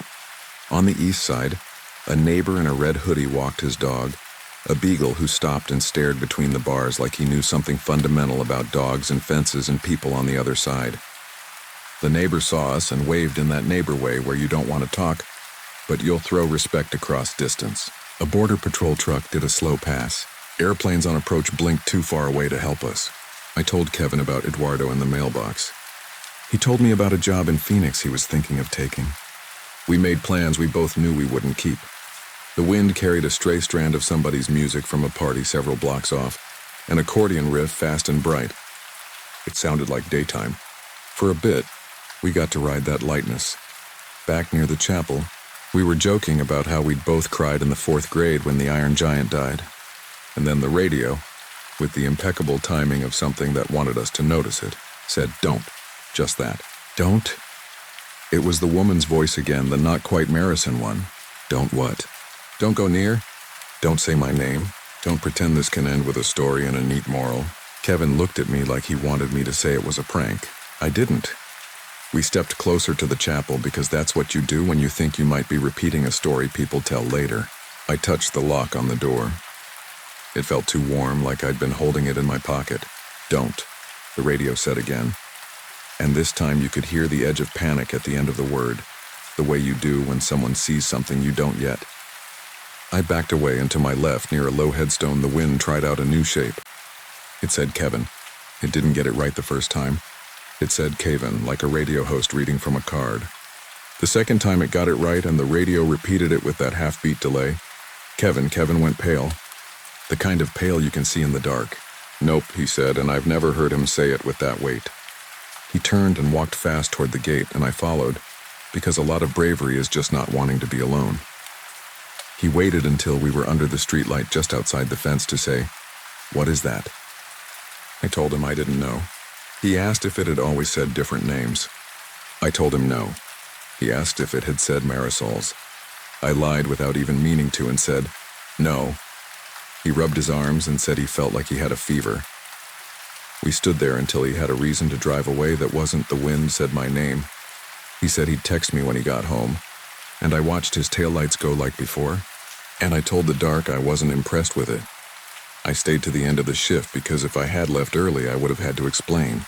At 4:50, right before dawn, bleaches everything into something your eyes can hold. The radio said my name, and then, in a whisper that wasn't the wind, it said, "I don't want to be here alone." It sounded like a kid learning the shape of a complaint. It tried the last word twice, shaving it down. Alone, alone. The first one fell short. The second one ran long. I didn't answer. I sat on the low wall. I watched the world turn toward morning. The neighbor with the beagle came back, smoke curling from his breath instead of a cigarette. He didn't glance in. The party somewhere had ended. A car alarm tried once and gave up. I thought if I just waited, the morning would fix it like mornings fix everything else. It did not. I gave my notice. Eduardo said, "Good," which is a word his mouth knows how to make. Mr. Valdez wished me luck like you wish someone happy birthday at work when you don't know their children's names. I went back to construction sites and parking lots. I slept better because I wasn't outside when the wind learned grammar. But about 2 weeks later, I was on Marisol's couch again, the TV playing one of those house-flipping shows where everything gets solved with paint. She was in the kitchen making arroz con leche because she makes it when the weather can't decide what it is. And she likes to control one thing with cinnamon and milk. My phone, face down on the coffee table, buzzed and then buzzed again. I picked it up. No caller ID. I slid to answer. Silence. Then voices in a line that made no sense, like a tape of a waiting room turned down low. And underneath, not the bottom layer, but the one below that. A wind-thin sound that wanted to be helpful, that reached for my name and almost said it. It clipped the last syllable. It got the first one right. I hung up.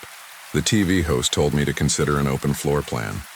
Marisol called from the kitchen. "You want cinnamon or no cinnamon?" She was just a room away, and the question felt farther. I told her cinnamon because that's the right answer. I turned my phone off. It rang anyway, which is impossible. And I hated that I had to write that sentence. When I answered, it was my voice that said, with that half-beat wrong, "Don't." And then, a second later, in a whisper that fit like a borrowed jacket, "Beto." I went to the window and looked out at the street. The wind pushed a plastic bag in a neat little tumble down the sidewalk. The neighbor lady across the hall was watering plants that didn't need it, because none of us know what to do with our hands when we've watched something we can't explain. I opened my mouth because it felt like I had to. I said Marisol's name, but it didn't come out like my voice. It came out thin and wind-bent, like I was speaking through a long plastic tube, and I shut my mouth so hard my teeth clicked. I wish I had a clean ending. I wish I could tell you I moved away, or that the call stopped, or that the sound found someone else more gullible. That's not what happened. I got a job at a tire place, and I learned how to rotate and balance without thinking. And sometimes that kind of learning keeps the other thing away, but not always. Sometimes on a bus, I'll hear the radio cough from a driver's dash, and I'll flinch like I hear my own name trying on its parts. Sometimes, when the wind moves the wrong way outside my apartment, it's like someone standing at my door practicing the first line they'll say when I open it. I haven't been back to Concordia at night. In the daytime, I've driven past and seen the weeds hugging the stones, the broken angels with their patient shoulder blades, a school group touring with matching t-shirts, a guy in a cowboy hat taking a photo because it's the kind of place people take photos. The wind still moves out there in phrases. If you stop your car and step out and listen just right, it's not a howl or a whistle. It's a person trying to form a sentence they heard someone else say. It starts with a name because that's the first thing people teach each other, and it tries yours like a key in a lock. It almost gets it right. And the rest of the words wait behind it, ready to come through if you let them. I don't know if anyone will believe this. I don't care, not really. I needed to put it somewhere outside my head. If you go out there at night, if you do the dumb thing I did and take a job because the money looks like a rescue, keep your shoulders loose and your hands open. Tell the wind a different name if you have to. Say no like you're standing in a street. Don't touch the lock unless you're ready to feel it warm from your own hand. And if something whispers to you through a radio or a door or your own phone, something almost you but not quite, don't answer on the first try. Because if you give it that, it learns how to ask for everything else. And it keeps asking even when you're nowhere near the gate. And you'll find yourself waiting, on a normal afternoon with normal cinnamon and normal TV, for the wind in your hallway to finish your sentence for you.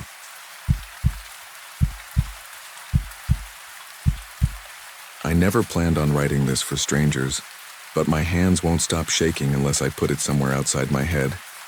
If you're from Louisville, you've heard the stories about Cave Hill. About the soldiers and the magnolias and the geese, and maybe about the marble mother who cries even when the summer air is cracked and dry. I heard the whisper version at a backyard cookout in the Highlands, where my downstairs neighbor Joe swore his aunt saw wet streaks on the statue's face at midnight in August. No clouds, no dew, nothing. He said that's what grief does, ignores weather.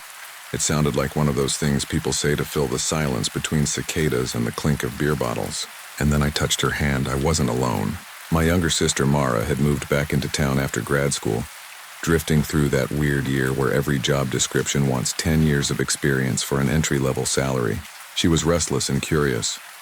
The kind of person who Googles how cast iron fences are made and stays up till 3 reading about pig iron and sand molds. Our friend Josh worked nights at a downtown hotel, so he kept our off hours. He liked urban legends because they gave him stories to tell guests who asked what locals did for atmosphere. We were a trio of insomniacs circling different reasons.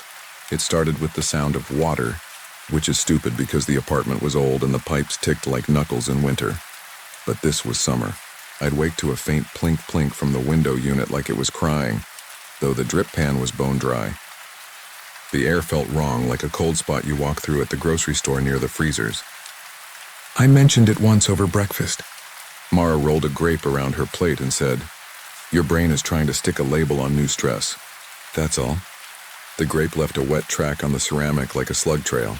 Josh called that night to say the hotel ice machine in the lobby had been spilling meltwater all evening, and no one could fix it. "Maybe Cave Hill's grieving mother is moonlighting," he joked, and then immediately said, "Don't look like that. I can hear you looking like that." We went on a Wednesday because we thought no one else would be there. We were wrong. There was a funeral closer to the entrance, a small group in black under a green tent, a trumpet playing Shenandoah thin as a wire in the heat. We parked farther inside near the old family plots and walked with our voices low because it felt right to do that. Sunlight winked off headstones polished smooth by 100 summers.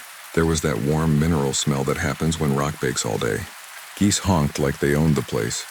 Josh led us down a winding lane lined with towering trees and pointed at angel after angel as if we were touring a living museum. The crying mother wasn't an angel. She was a woman in marble about my mother's age. A shawl drawn over her head, the fold of it chiseled so gently you wanted to touch it. One of her hands held a little bouquet of stone lilies. The other was lowered at her side, the palm tilted out as if she had once been holding a child's hand, as if the child had slipped away. Her eyes were cast down, the pupils barely carved. If you stood on the gravel just right, they seemed to find your shoes. "This one," Josh said under his breath. "They say she weeps when the moon is bright or when the night is still, depending on which teenager you ask. Sometimes the tears smell like bleach. Sometimes they taste like salt. Sometimes it's just water. That's just condensation," Mara said, but softer than her usual "that's just" voice.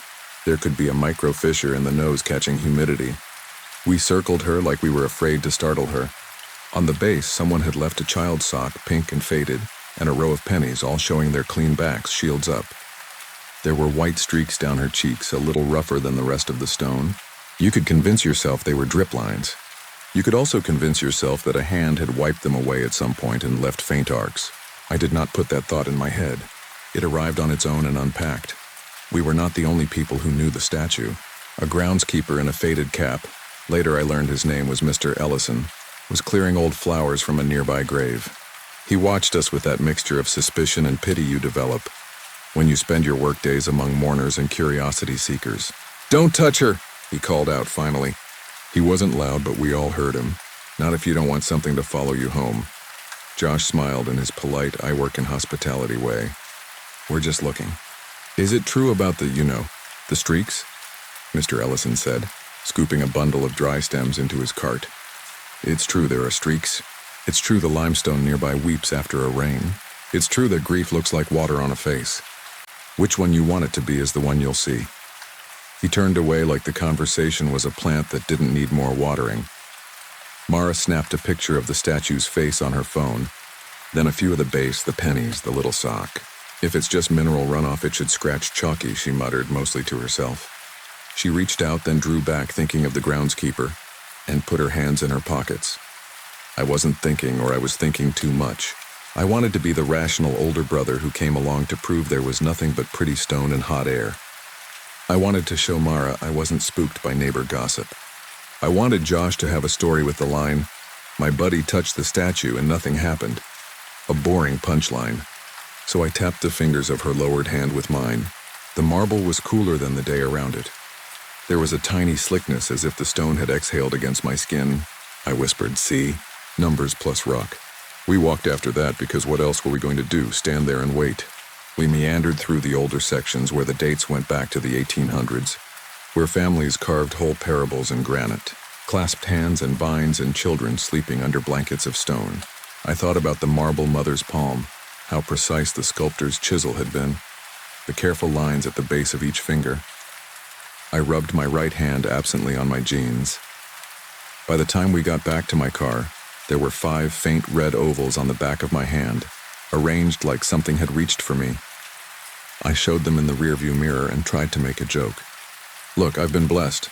They didn't look like cuts.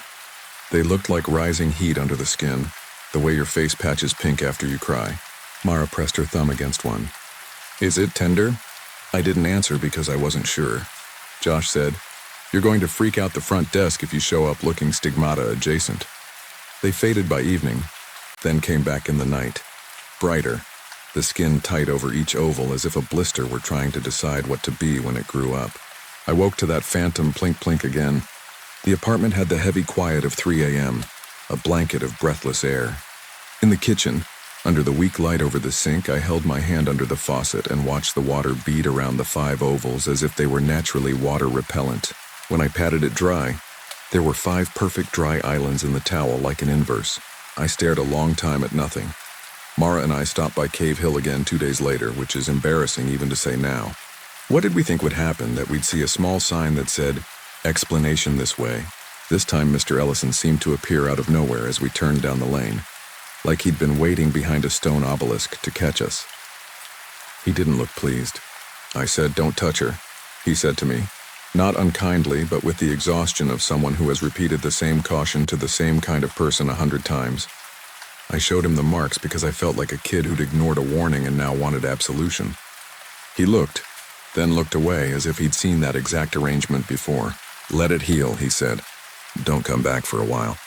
Go home and stop thinking about her. She's not your grief." He said it like a prayer and like an order. "How do you know it's a she?" Mara asked, although clearly the statue was a woman. It was her way of asking what he meant by ownership. Mr. Ellison shrugged. "Feels wrong to say it to a face like that." He nodded toward a stand of trees. "If something weeps, you don't point and tell it to stop. You give it space. People forget that."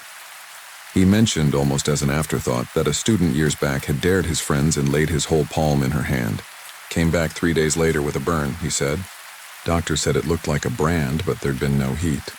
You could see where each finger had pressed him. He wore gloves all summer. He looked at my hand like he was seeing the ghost of those gloves. "Don't crowd the grieving," he said again and walked away. Maybe everything would have gone differently if I'd listened. Maybe I did listen, and it was already too late. Yesterday and tomorrow shove their elbows into the present whether you like it or not. We tried to do normal things. Groceries at the Kroger on 2nd, arguing about whether anyone actually drinks those tiny bottles of carrot juice. Folding laundry while the box fan chewed up the air. Josh came over with a small handheld recorder he used for band practice. "Let's make it boring," he said. "Let's go at midnight, play ghost hunters, and get absolutely nothing. Sometimes you gotta show the brain there's no monster under the bed." Mara looked at me. I looked at the marks on my hand and told them I was fine. That night we went anyway. Cave Hill at midnight is not empty exactly. It's more like a place where the usual noise has been smoothed down to a low hum. The geese slept in a loose huddle on the grass, heads tucked, a few lifting their necks to watch us pass. We parked off to the side and walked with our phone flashlights low. The marble mother glowed faintly under the big trees, reflective as the inside of a shell. The night smelled like hot stone exhaling the day's sun. The air pressed against us without relief. When we stopped in front of her, everything else seemed to step back. Josh clicked the recorder on and held it at his chest. "Okay," he said, half sarcastic, half talking himself into courage. "If the lady's crying, if anybody needs to say something, cool, we're here. If not, also cool. We'll be on our way." He set the recorder at the base of the statue near the pennies and the sock. Mara crouched and studied the face with her flashlight off. so as not to interfere with whatever night did to the texture of stone. I tried not to look at her lowered hand. I tried and failed. The ovals on my hand warmed under the skin as if a light inside had switched on. I slid my hands into my pocket so I wouldn't do anything stupid. The air went still enough that I could hear the small tremor of the recorder's plastic casing cooling, that tiny crackle. Then another sound threaded into the quiet. It was not the plink of water, not at first. It was the sound of someone trying not to cry. A breath held too long, released like it hurt to let it go. We all froze in the same posture, shoulders up, eyes looking everywhere and nowhere. The sound didn't come from the bushes or the road. It seemed to live in the few inches of space between the statue's face and the night air. A heavier exhale followed, and then, finally, a soft patter that could have been drip on stone or could have been nothing at all. Josh whispered, "Are you getting that?" It came out as a squeak. I leaned toward the base out of habit, not reverence, to check the recorder's red light. It blinked steadily. Mara's voice, when it arrived, was so small. "The streaks are wet," she said. "Only there. The cheeks, she didn't touch them. She has more caution than I do." A nearby leaf made the quietest ticking sound as a drop of something fell. The 5 ovals on my hand sparked like they'd been touched with ice. I stepped back. The recorder clicked twice, not off, but with the cheap plastic noise of something adjusting. Then there was a sound that didn't belong to a machine or to us. It was like someone saying a word and swallowing it at the same time. A wet syllable, a name without enough breath. We did what cowards do. We scooped up the recorder and left. We didn't run, but we walked with that stiff, fast pace that's worse than running because it admits fear without the courtesy of speed. At the car, we slammed the doors like children and laughed in the high-pitched way of people congratulating themselves on surviving their own choices. "It's condensation," Mara said, shaky. The temperature dropped. It had not dropped. The air was a held note. Josh stared at the recorder like it might tell him a joke to put him back together. "Let's play it," he said, and then, "Not here." Back at the apartment, we put the recorder on the coffee table and sat around it like it was a board game. Outside, a siren wound itself through the neighborhood and away. The marks on my hand were raised now, small white domes of skin that ached without breaking. I didn't want to touch them, and I didn't want to stop touching them. Josh hit play. Mostly you could hear us breathing and shuffling. When that odd exhale entered, the living room air seemed to lean. The recorder captured it as a soft distortion that made my chest feel hollow. The patter followed, gentle, regular. Water on stone, water on water. Twice the recorder clicked. Then the sound of a voice arrived in the way a storm does, too far to be certain, near enough to prick the skin. The word, it was a word now, sounded like mine or Mara, or maybe nothing at all. The way a creek says hush if you're listening for hush and rush if you're listening for rush. We sat very still. Josh swore. Mara reached for the recorder and pressed rewind, then play again, then again. Each time pressing the button a little harder as if force would clarify intent. On the third replay, something new crept in. A faint tap on plastic as if a fingertip testing a surface. Then a dry scrape. The recorder's red light blinked on the table, steady, steady, steady. "I have to go back," Mara said quietly. She was looking down at her hands, not at us. "I don't know why. I just have to see if..." She stopped because she didn't know how to finish it. Josh said no. I said no. She looked at me like I was being an unreasonable parent. "What if it's a leak above the statue?" she argued, grabbing for science. "An irrigation line or something." We all knew there was no irrigation line above an old marble statue. But grateful lies are still lies you hold. We made a deal. Daylight the next day we'd go look for plumbing. Ask Mr. Ellison if he'd humor us, and then we'd be done. We all slept terribly. Around 3, the plink-plink woke me again, but this time it wasn't the invisible drip pan of the window unit. It was near, as if something had found the hollow in the room the way water finds the lowest point. I got up and stood in the doorway of Mara's room. She was awake too, eyes open in the dark. "Do you hear it?" she asked. "Don't say condensation." Neither of us said anything else. We arrived at Cave Hill in a gray morning that made the kings of the trees look taller. A light mist hung over the grass but didn't settle on our clothes. Mr. Ellison was already there, or always there. He rubbed at a grease stain on his pants with his thumb like he was thinking about something else. "You again," he said without surprise and without scolding. We told him about the recorder. We didn't tell him about the word. He watched our faces and shook his head once. "You can ask your questions," he said. but be ready for them to ask you back. The statue looked the same as always except for a darkening of the streaks, as if rain had found her in the night. The sock at the base was gone. The pennies were rearranged. The shield still faced up, but a new tarnished one had been added on top of another, offset like an attempt to hide a number. Mara scanned the trees for pipes, the ground for damp leaves. Nothing unusual. She stepped to the side to check the angle of the cheeks. I stayed behind the boundary of gravel because I was learning something about boundaries I should have known already. People bring their hurt here and ask to put it down, Mr. Ellison said beside me. Some things in this place listen. Some of them take it. Some of them hand it back. He didn't look at the statue when he said it. He looked at the space between our feet. I asked about the student. He shrugged. He's around, he said. I see him at the grocery sometimes. He's fine. Keeps his hands in his pockets when he walks down the freezer aisle. He said it so casually that it landed heavier. I asked if the crying mother had a name. He laughed without humor. You don't name something like that. You call her what she is and let her be it. Josh stepped closer to the face, leaning in the way people do with famous paintings, trying to catch the brush strokes. What if it's just that the stone breathes funny? He said with a grin that had no humor either. Maybe it exhales only on Tuesdays. He wiped his forehead with the back of his hand, leaving a shiny stripe of sweat. He pointed at the cheeks without touching them. They're dry, he said. Look, I mean drier than earlier. He sounded disappointed and relieved in equal measure. The moment was as thin as the difference between a laugh and a sob. Then Mara did a small, stupid thing that I haven't forgiven, and have completely forgiven because I understand what pushed her.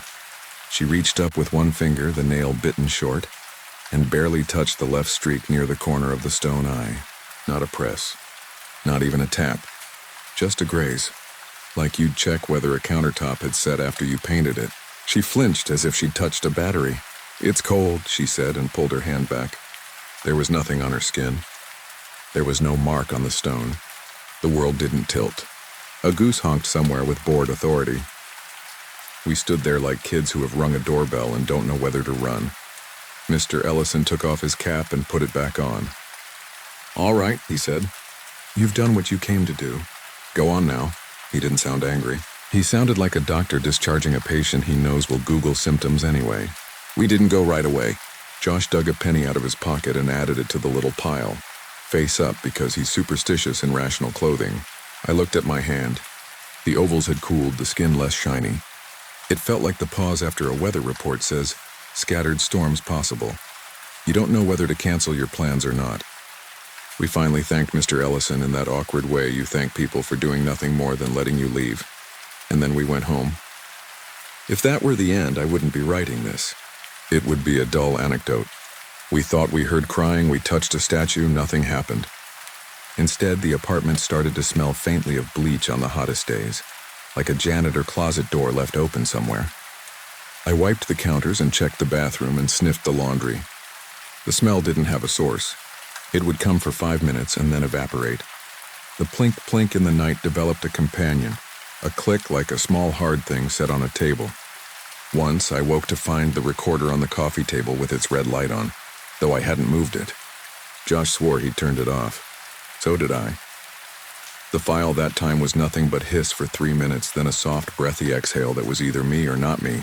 I listened to it 3 times and couldn't decide which was worse. Mara started keeping a glass of water by her bed and wouldn't say why.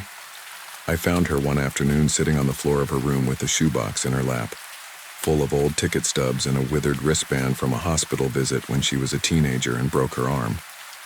She looked up at me and closed the box fast like I'd caught her doing something inappropriate. It helps me remember that I'm not made of new days, she said. I didn't know what to do with that sentence. Josh stopped coming by as often. When he did, he had stories about the hotel, how a couple with a crying baby checked in and the baby settled only when they walked past the lobby fountain, how the fountain's pump had to be reset twice that week because the intake kept clogging with nothing. He would tell the stories like jokes and then look at me to see if I laughed, and if I laughed, we were fine for another day. If I didn't, he'd blow out his breath and say, "We gotta stop feeding it," like we were bringing the stray cat of dread to our back door. The 5 ovals faded. New skin smoothed over the tender places. I should have felt gratitude. I felt hollowed in the shape of a hand that did not belong to me. On a Sunday morning, I went back to Cave Hill alone, because human beings are very bad at doing the thing that helps and very good at doing the thing that stings. I told myself I was taking flowers for the general idea of grief, no one in particular. I bought a cheap grocery store bouquet and took the long way through the headstones, saying names out loud sometimes just so they wouldn't only live in letters. The marble mother waited where she always does, patient, looking down. The pennies were gone. The base was clean. The old sock had been replaced by a small folded note tucked under the edge, damp as if someone had licked it shut and then changed their mind. I didn't open the note. I'm not a monster. I laid my flowers at the base and stepped back. The air was the kind of summer heavy that makes street signs wobble in heat mirages. My shirt stuck to my back. I looked at the statue's face until my own eyes watered just from not blinking enough. I decided I was doing nothing but proving that my feet knew the way back here. I turned to leave and almost ran into Mr. Ellison. He was closer than I expected, his cap in his hands this time like in a church. He said, "You don't look better." It didn't sound like a question. "How do you make it stop?" I asked, and I heard what an answerable kind of magic I wanted there to be. He studied my face, then looked at the statue's hand, the lowered one. "You don't make it stop," he said. "You get used to holding it without crushing it. You say thank you to what listened, and you stop asking it to talk back." He shifted his cap from one hand to the other, "And you don't bring it home by touching it." He could have stopped there, but he added very softly, "It's not personal. You're not special. It's just a thing that happens to people who can hear or think they can." I nodded, which is what you do when the only medicine available is time and it tastes like water. I left the cemetery and didn't go back, not for weeks. The recorder stayed in a drawer. The plink-plink quieted. The bleach smell returned just once on a day hot enough to make the tree sap shine. I began to think we had moved past the odd summer where we pretended to be the kind of people who keep ghost stories in their pocket like lighters. Yesterday, I opened my mailbox and found a small padded envelope addressed in my handwriting that I did not write. I thought it was some delayed thing I'd ordered. Inside was the little pink sock from the base of the statue, washed and folded. No note, no return address. I held it a long minute, then put it back in the envelope as if that undid the gift. When I turned to go upstairs, I heard it. One drip, then another from above me in the stairwell. Though there are no pipes on that side, only brick that stays warm in winter and hot in summer. I didn't look up. I don't know if that makes me a coward or a person who knows the limits of his curiosity. I keep the envelope in a kitchen drawer now, next to elastic bands and a pair of scissors with one dull blade. I tell myself I will throw it away soon. I do not throw it away. At night sometimes, when the window unit sighs itself into another hour of pretending to be helpful, I hear a faint click from the living room, like a small, hard thing being set on a table. I don't go check if the recorder's light is on. I lie still and press the back of my right hand against the sheet, feeling for a heat that isn't there until it is. If I breathe slowly enough, I can almost hear something else under the quiet, like the sound of someone trying not to cry 3 rooms away. Maybe it's a neighbor. Maybe it's me, remembering.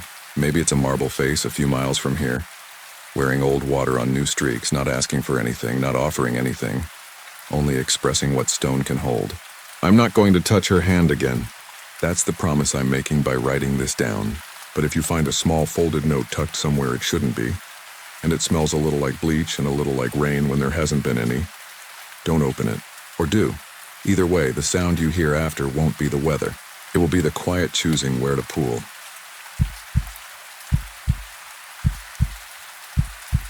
I never thought I'd share this with strangers on the internet, but every time I try to talk about it with someone who knows me, I choke on the parts that matter.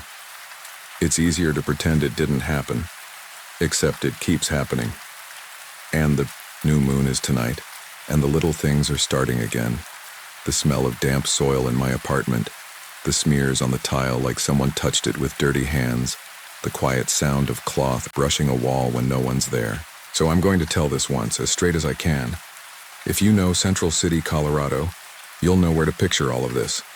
If you don't, imagine a mountain town with old brick buildings that look like they got built from memory and stubbornness, a few flashy casino signs flickering in the wind, and a cemetery that sits just high enough above town to catch the worst of the weather.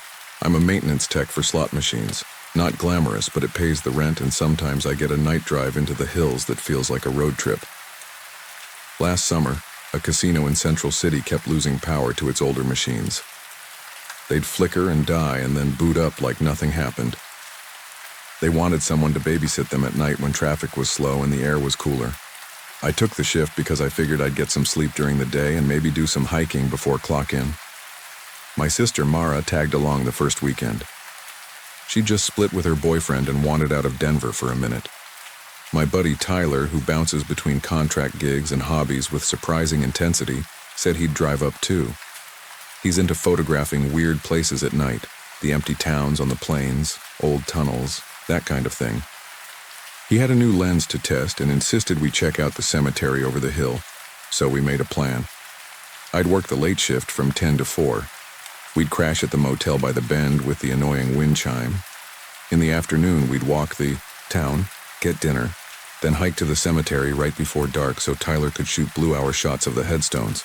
No trespassing, no breaking anything, just a quiet walk and a camera. The weather was clear the day we got there. Sky that sharp, dry blue that only happens at altitude. The air smelled like sunburned pine and dust. The wind never stopped, just pressed its fingernails along the ridges. It made the newer metal signs buzz and left the older wooden ones alone, like it respected them. Mara and I have a ritual when we travel. We find the grocery store and buy the same 3 things: trail mix, ginger ale, and those cheap granola bars that crumble into dust no matter how you eat them. The clerk behind the counter at the little store gave us that mountain town nod, more acknowledgement than friendliness. He asked if we were here for the casinos or the cemetery tour. When I said, work, he said, bummer. When I said, hiking, he said, watch for weather. And when Tyler came in later with his camera, the clerk said, don't film in the cemetery after dark unless you want to wake her. And then smiled like he'd told a joke. Tyler smiled back like he loved it. I didn't like the way the clerk's eyes slid to the window while he said it. Central City has a graveyard you can get to by a dirt road that looks like a driveway until it turns and climbs.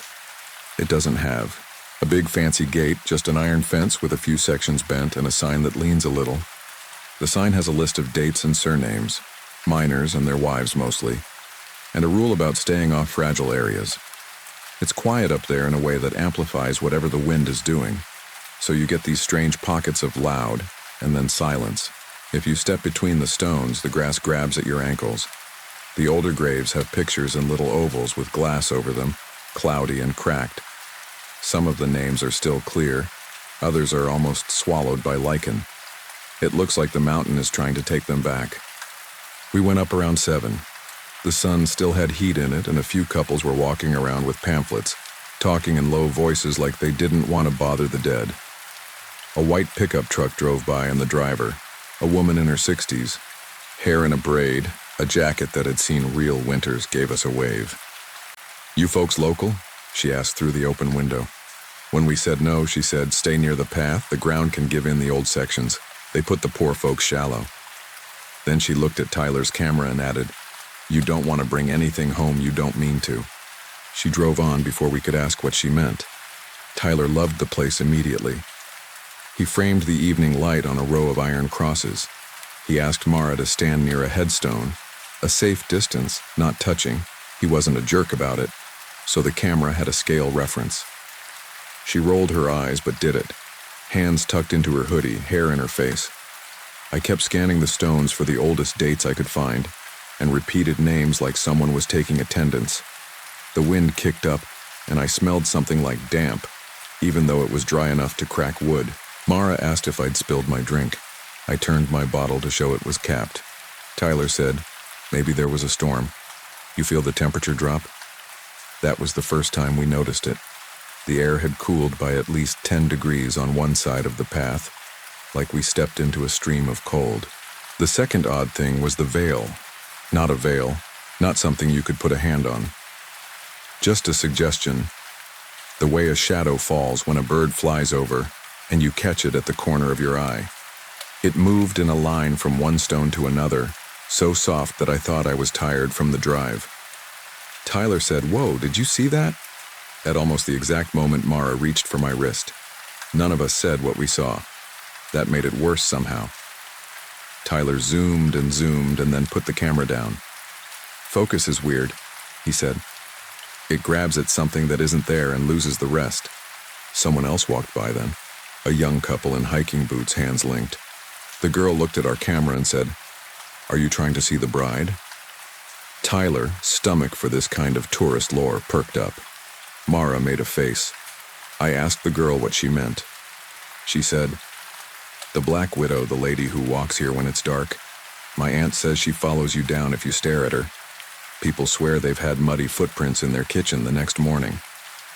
Her boyfriend said, "Stop." In a big brother voice, like he'd be the one to check the closet later, they moved on. Tyler's grin was a little too eager. "Muddy footprints," he said. "Classic. Atmospheric." We stayed until the last orange drained out of the sky. The town's lights came up in the valley, lazy and scattered, like someone had dropped a handful of coins and didn't worry about finding them all. The temperature did its mountain thing. Sun gone, heat gone, like someone turned a dial. I checked my phone and saw the moon calendar. New moon at 1:12 a.m. I don't keep track usually, but that night it felt relevant. On the way down, I touched the fence without thinking and came away with black smears on my palm. I rubbed my thumb and it came off gritty. Not quite soot and not quite dirt. Tyler said, "Coal dust?" I said, "From a fence?" He held his hand near my palm, and we watched the grit slide into the lines of my skin like it wanted to stay. I wiped it on my jeans. It left a mark that didn't fit with anything else I'd touched that day. The casino was quiet when I started my shift. 3 older ladies played penny slots, serious as mathematicians. A couple in their 20s argued softly near the craps table. The air smelled like carpet cleaner and cigarettes buffered by the world's most determined ventilation system. My boss, Quinn, gave me a nod and a list. He reeked of peppermint gum. "The machines by the old bar," he said, tapping the clipboard. "They're the ones that blink. If you see a tilt error, cycle the power, reseat the memory, and please don't tell me the power company hates us." Around midnight, the lights hiccuped. The floor wasn't full, but enough people noticed to make the room flicker with chatter. The 3 older ladies looked up at the same time. The machines rebooted and the sound returned. A friendly cascade of chimes like someone dumping a drawer of marbles. Quinn shouted, "We're fine," just as if it would settle the air. I did my rounds.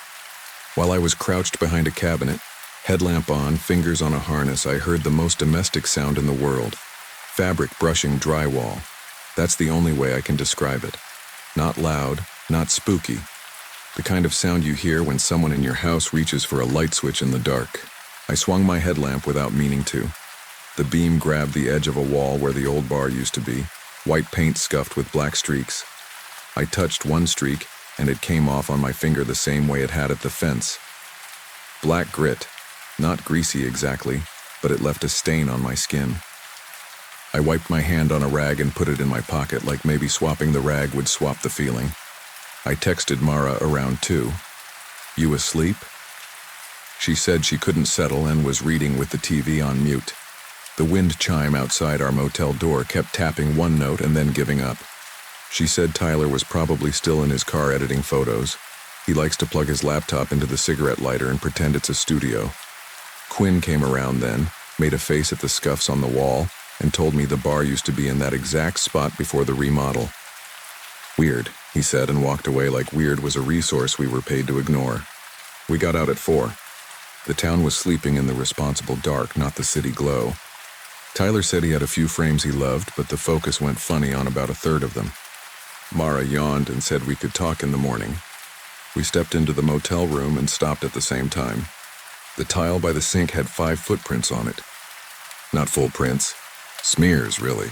Like someone stepped there with wet, dirty feet and then the rest of the dirt came off before hitting the carpet.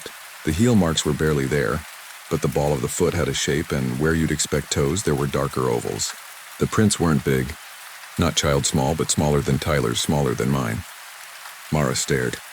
Tyler said, "Okay, I probably tracked mud in."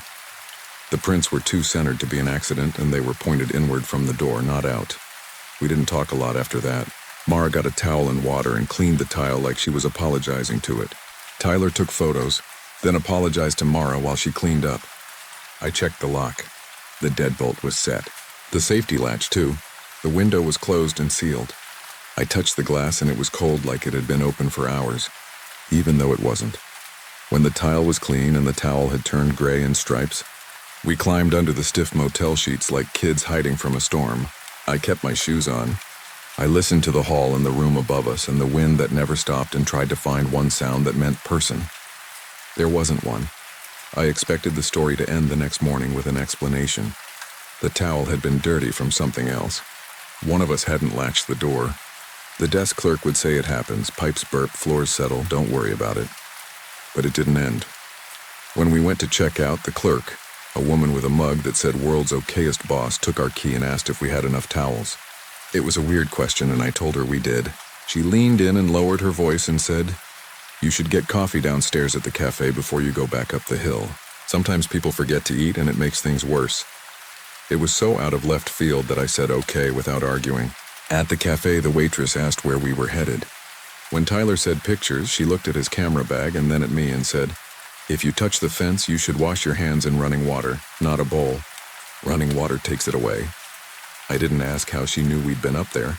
I just held my hands under the tap in the bathroom until the skin went pink, and I could smell the soap over the ghost of dirt. We told ourselves we'd skip the cemetery that night. We told ourselves we had jobs to do and we'd just go for a drive on the peak-to-peak highway, and that would be enough. But it was Friday, not much traffic, and Tyler didn't like unsolved things. After a day of nothing bad happening, normal calls from Quinn, a guy winning $40 and acting like he'd won a car, Mara finding a bookstore with a cat that slept on the travel guides. We found ourselves in the car with the heater on and the windows cracked so the glass wouldn't fog, driving back up the dirt road that looked like a driveway. New moon means dark of dark, and even with the town below, the cemetery felt unlit, like a theater before a show when they kill the exit lights too. The wind wasn't as strong. The air had that empty edge to it like snow wasn't far away, even though the forecast said clear. We parked and sat without moving for a minute, each waiting for the other to say let's go or let's not. Tyler said it first. He slung the camera on and we climbed the small rise to the fence. The cold hit in a slab. I kept thinking about what the woman in the truck had said, that the ground could give in the old sections. So I kept to the path. I kept my hands to myself. I kept my head down. We heard footsteps, not ours. They were behind us on the path and gentle, like someone in thin shoes who learned to walk without waking people. Mara's breath went ragged. Tyler turned his head without moving his body like he didn't want to spook anything. The steps stopped when we stopped. They started when we started. We reached the first row of stones and Tyler raised the camera. The shutter sounded too loud. The focus hunted in empty space and clicked. I said his name. He lowered the camera. "Hold still," he said. "Don't look at her if you see her. Just keep walking." From my right came that domestic sound again, fabric on painted wall. But there weren't any walls, only the iron fence and the dead grass. My brain tried to change the sound into something that fit. A bird wing, a branch, the cuff of a jacket. But the noise knew what it was and refused to be renamed. A weight settled on the air in front of us like cold steam. Tyler took a step and something moved parallel to him just outside eyesight. Mara said no in a child voice I hadn't heard from her since we were small. I saw her then. You'll think I mean a woman in a dress, a floaty thing easy to label and dismiss. I mean the outline of absence in the shape of a person. I mean a white more like fog than fabric, and a head that tilted with the slow patience of someone who has waited a long time. The veil wasn't pretty and clean. It was torn and heavy as if water had run through it. If you told me it was made of shredded plastic bags, I would have believed you. Her hands weren't pale. They were darker than the air around them, like she'd been using them to climb out of somewhere that didn't let you go clean. The details weren't cinematic. They were worn down. Real things get worn down. She didn't come at us. She didn't need to. She stood where we meant to walk and made the path longer. The cold pressed. The smell of damp earth rose. At my feet, the ground was not quite mud and not quite solid, but it carried a mark when you stepped. I wanted to apologize. I wanted to lie down and put my hands on the earth and say I didn't mean to disturb you. Tyler said, "Back," like he was telling a dog to heel, and the word felt wrong in my mouth even though I didn't say it. Mara moved first. Not run, not freeze. She did the practical thing. Turned around and walked back the way we came, quick steps, feet placed with focus. Tyler grabbed my sleeve and we followed. The steps behind us stayed with us, but they didn't hurry. At the fence, I couldn't help myself. I looked back. When people say don't look, they've learned that looking is a kind of permission. Through the slats, the shape of her strained like she wanted to remember how to be a person again, and kept shivering back into something else. The veil shifted even though the wind had died. She wasn't far. She was just there. We got to the car and slammed the doors like doors matter in places like that. Tyler started the engine and we rolled onto the dirt and back down the hill. Civic headlights are not strong enough to turn a mountain night into anything but a tunnel. In the rear view, I didn't see anyone. In the side mirror, the same. But once, eye forward, I saw motion where motion shouldn't be. A blur at the edge of the road keeping pace with us the way a shadow will on a fence when you drive by. We hit the pavement and Tyler sped the kind of speed that turns you into a story. I said, slow down, and he did. And we came back to the motel with the wind chime tapping its one miserable note, and a man in a hoodie smoking under the overhang, nodding like nothing was wrong with the world. When we let ourselves in, the room was exactly how we left it. Except it wasn't. The towel Mara had used to clean the floor was folded over the back of a chair, even though I remembered leaving it on the tub. On the top fold was a print. Not a foot this time, a hand. It wasn't a full hand. It was like the towel had pressed against fingers that were already fading. 4 blunt ovals and a smear, black enough that the towel held it instead of spitting it out. Tyler touched it and swore, and then wiped his fingers on his jeans the way I had the night before. Mara said she was done, that we would sleep in the car if we had to, that this wasn't funny anymore if it ever had been. We didn't sleep. We lay on top of the covers, shoes on, the TV muted so the faces could tell us everything was ordinary while the sound didn't betray us. At 3, someone tried our door. That's what we told ourselves the second after it happened. A hand on the handle, a click against the chain. But it wasn't like any human hand. It didn't rattle or test or shove. It pressed just hard enough to bring the latch against the metal, and then it traced the edge where the door meets the frame. A slide and a pause. A slide and a pause. Like searching for a seam. The chime outside didn't move. The air didn't stir. When the pressure went away, Tyler exhaled in a rush like he'd been underwater. The chain swayed once, a single bright ring, and then stilled like it had always been still. We left at dawn. We didn't even pretend to go to the cafe. The clerk saw us go, and the look he gave me wasn't sympathetic or mocking. It was resigned. He lifted his mug and didn't say goodbye. We drove toward the highway with the sun making everything look friendlier than it was. I thought that would be the end. I'd go home. I'd chalk it up to a place with a weird story and a tired brain willing to be fed by it. For a week, that held. Then my apartment started to smell like rain when the weather app said dry. I woke one morning to a damp ring on the floor like a vase had been set there and moved. A few days later, the prints came. Not muddy like the motel, paler, like the memory of wetness left on wood. They trailed from my front door to my bedroom and stopped halfway like someone remembered their manners and turned back. The sink had grit in it even after I cleaned it, and the grit left faint gray under my nails no matter how much soap I used. Mara called to say she had found black marks on her hallway wall in Denver, 4 feet up, like a gloved hand brushed it. She laughed while she said it, the sharp laugh she uses when she's a second from crying. Tyler went quiet in our group chat. When I drove over and buzzed his apartment, he let me in and showed me his laptop screen. The photos from the cemetery that had been in focus before were soft now, like someone smeared the lens with a damp veil. He clicked to one where the path was clear between the stones, a nice composition. The kind of thing he'd post on his blog and get a few compliments for. Between 1 second and the next, a faint shape struck itself across it, like frost finding glass. We sat there with the air going stale and didn't say the word ghost, even though it sat between us like a person. I called the casino and told Quinn I was sick. He said, I get it, in a tone that told me I wasn't the first to say those words after a graveyard stroll. That night at home, I slept with the lamp on. Every time I closed my eyes, I heard that gentle slide along a painted wall. I tried to be rational. The building creaks. Someone in the hall dragged a bag. A draft pulled at an old curtain. 3 explanations, none of them as convincing as the truth. Something followed us down. Eventually, I did the thing I'm doing now. I told someone, Not the internet, not yet.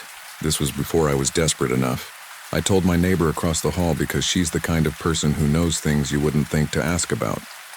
Her name's Carmen. She has a white noise machine that she turns up during the day to nap, because she works nights at the hospital. When I laid out the facts, she said, "The mountain keeps its dead, but sometimes they forget where their bodies are." She didn't ask me to prove it. She didn't say I was crazy. She went into her apartment and came back with a little bell and a bottle of rosemary oil. She told me to ring the bell and walk clockwise through the rooms while I cracked the windows. "Not because bells scare anything," she said. "Because bells tell anybody listening that you're walking, that you have a route, and open windows give them a way out that isn't through you." I did it that afternoon. It made me feel silly and then calm, and if those are the same thing, maybe that's the point. The bell made a thin sound that dimensionalized the rooms, like it drew lines between corners I hadn't noticed. I wiped the oil along the window frames. I told the empty air, not begging, not commanding, just talking, that I didn't know her or her story. But she wasn't alone when she died, and she didn't have to borrow our warmth to remember it. I said I was sorry. I said I was leaving the windows open for an hour. I asked her to go. For nearly a month after that, nothing happened. Mara said her wall stayed clean. Tyler said his photos stopped changing. I let myself think it was over and even managed to go back to work in Central City, but I avoided the cemetery road. Quinn didn't argue. He gave me an extra break when the late shift went weird and never said the word bride. I started sleeping with the lamp off again. Then 2 nights ago, the smell came back stronger than ever, like someone turned the dirt in a garden. I woke to a sound like damp cloth wrung out above a sink. In the morning, I found prints on my kitchen floor, the first full ones since the motel. They were sharper this time. The toes were more defined. If I were the type who casts things in plaster, I could have. I followed them with my eyes to where they stopped at the mat by the door. When I lifted the mat, why did I lift the mat? I found the imprint of a hand. Not as dark as before. There was something like coal dust caught in the grooves of the rubber. And when I touched it, it made the same impossible stain it made that first night. Running water didn't take it off immediately this time. I had to stand there longer than made sense. The room cooling around me, the bell silent where I'd left it on the counter. I went to Mara's. We sat on her couch with the TV on low. There was a light tapping at her window while we talked. It wasn't a knock. It was fabric on glass. When we pulled the shade, nothing was there. On my way home, I called Tyler. He didn't pick up. He texted back an hour later. "Don't freak out. I'm fine. I think she wants to go somewhere." I didn't know what that meant. He didn't respond again. I drove by his place. His car was parked outside with the driver's door cracked open, just enough that the dome light had given up and the battery had died. The seat was empty and there was grit on the floor mat, rubbed into a shape like a heel and the ball of a foot without asking permission. I keep waiting for the obvious thing. The punchline. The reveal. The confession that we staged it. That Tyler is pranking us with a bag of dirt. But he couldn't fake the part where you feel your skin know before your brain that someone is standing to your left.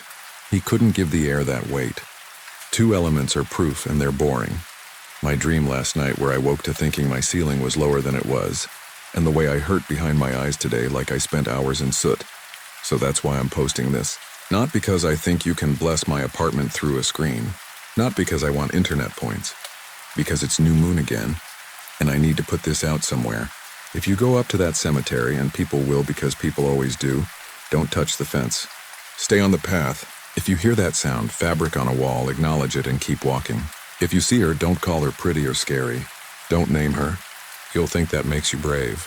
It only makes you attractive. If your camera focus goes weird, that's not your gear. If you come home and there's a smell like rain before it gets here, open your windows and give whatever you brought a route that doesn't pass your bed.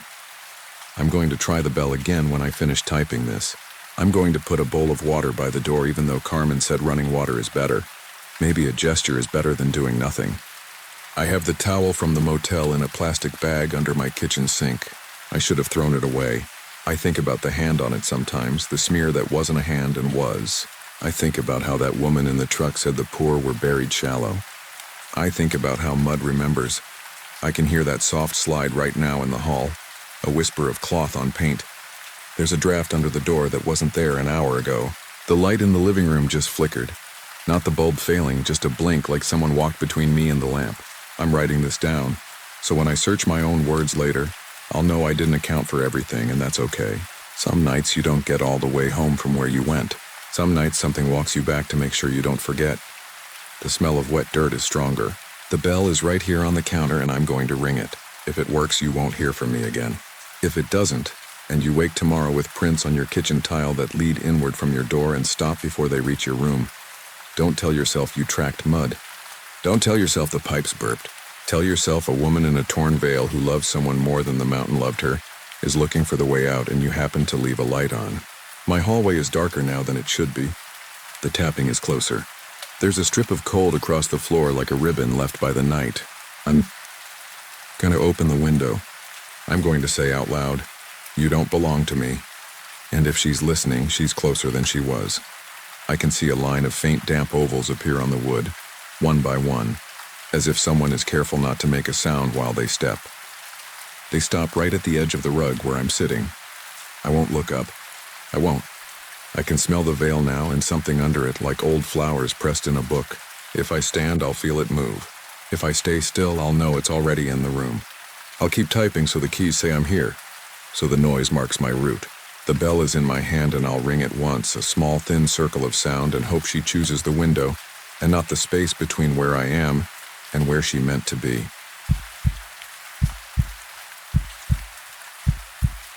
I wasn't going to post this because it still feels like I'm jinxing myself by putting it into words.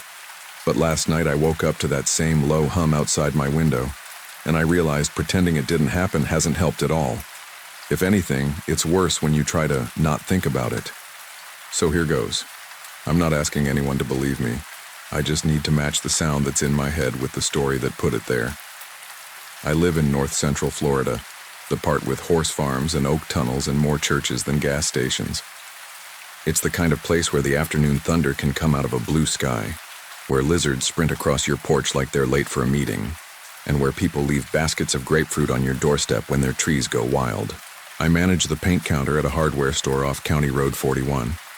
Most days are keys, grills, and arguing about satin versus eggshell. It's normal, quiet, predictable, and that's exactly how I like it. My younger sister Mariah doesn't do quiet. She takes photos for the local paper and for herself, mostly abandoned places, weathered motels, shut-down citrus packing houses, the kind of places that show up as gray smudges on satellite view.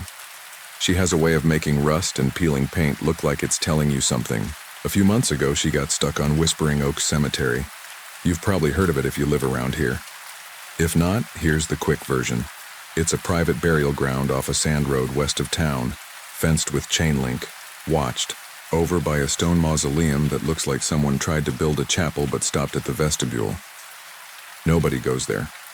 Not because of trespassing laws, though there are signs, but because the place spooks people who don't spook easy. People say the mausoleum is locked tight. People also say voices leak from the seams on certain nights. A low chant, not words anyone recognizes, but words all the same. There's a story about a pastor who tried to bless it. He made it to the steps, raised a Bible, and left screaming, shoving his sleeves over his hands when he grabbed the iron gate, like it was hot. After, he wouldn't talk about it. Someone claimed his Bible pages were scorched and curled like paper left too close to a candle. It's the kind of rumor you hear at the Winn-Dixie while someone bags oranges. When Mariah asked me to go with her, I said no twice and then yes because she's my sister. We brought my friend Luis because he's the calmest person I know, and because he fixes things for a living, IT for the school district, and he likes a challenge. If it's just wind through a pipe, he said while we loaded the trunk, with a flashlight, a thermos, and 3 public subs, I want to know what kind of pipe we're talking about. We went on a Sunday evening in late May, when the heat was just starting to wrap around you like a wet towel even at dusk. The air smelled like cut grass and something sour, the way it does when the lake drops. We parked where the pavement ended and walked the last 100 yards. Sand popped under our sneakers. Cicadas had traded off with crickets. A whip-poor will called from somewhere we couldn't see. The cemetery was behind a sagging chain-link fence with a bent, no trespassing sign wired at one corner. The padlock on the gate was newer than the fence. The mausoleum stood in the center on a low rise, square and squat, its roof gridded with shallow steps that trapped oak leaves. A scatter of headstones slumped around it, some tilted from the rootwork of the oaks that gave the place its name. Spanish moss feathered the branches. When a breeze picked up, the moss lifted and swayed in unison, quiet and strange, like underwater plants. We didn't say much. The fence had a section where the bottom was pulled up just enough to slide under. It wasn't a big deal. I've crossed fences to cut a stuck kite from a pine tree. But something about stepping under that sag of rattle-prone chain link felt like choosing a door in an old story. We weren't the first to do it. A path in the weeds betrayed other feet. That made me feel worse for some reason. Up close, the mausoleum didn't look abandoned so much as asleep. Its stone was a kind of pale coquina that caught the last sunlight and turned the color of paper. A metal door with a barred window sat in the middle of the front wall. A smaller window, also barred, was cut near the top, a rectangle not much wider than a shoebox. I could see a square of darkness beyond the bars, and beyond that, nothing. There was a plaque to the right of the door with a name overtaken by lichen and a date that ended in '09, though whether that was 1909 or 2009 I couldn't say. Mariah started taking photos a few steps back, trying angles, crouching to catch the way the moss framed the doorway. Luis walked the perimeter slow, like he was mapping it in his head. "Nothing's humming," he said. "If there's wind tonight, maybe. But now? It's just quiet." It was the kind of quiet you mistake for peace until you realize it's the quiet you get when something is listening. I'm not saying I'm sensitive. This is not that kind of post. I'm a boring person who wears the same socks forever, but even I felt the air sink and hold. I unscrewed the thermos and took a sip of coffee just to do something with my hands. The cup rattled against the lid. We waited. The last light slid off the roof. We sat on a low stone wall, eating our sandwiches. In slow bites, like making dinner last longer might keep the dark away. A pickup rattled past on the sand road, lifted a small dust cloud and kept going. A frog started its one-note call. Across the cemetery, at the fence line, a night heron stood ghost still on one leg.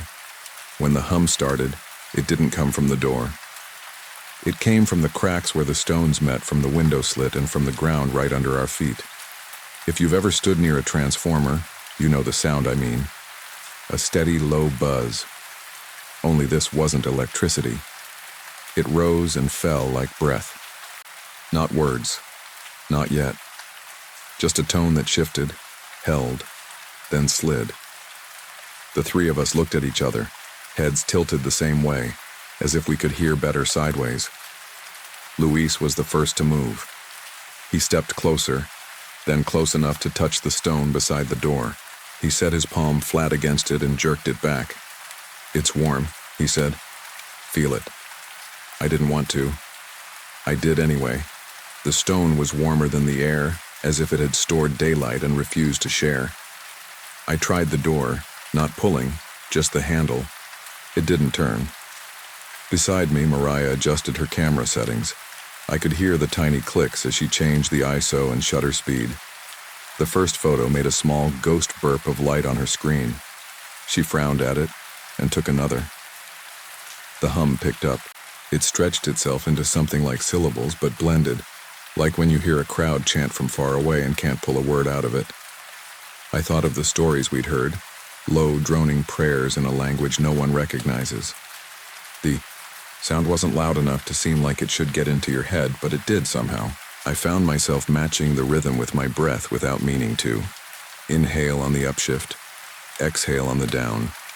It made my chest tight, like the way you feel when you try not to yawn. The heron at the fence lifted its foot and set it down again in a different spot, like someone adjusting in a pew.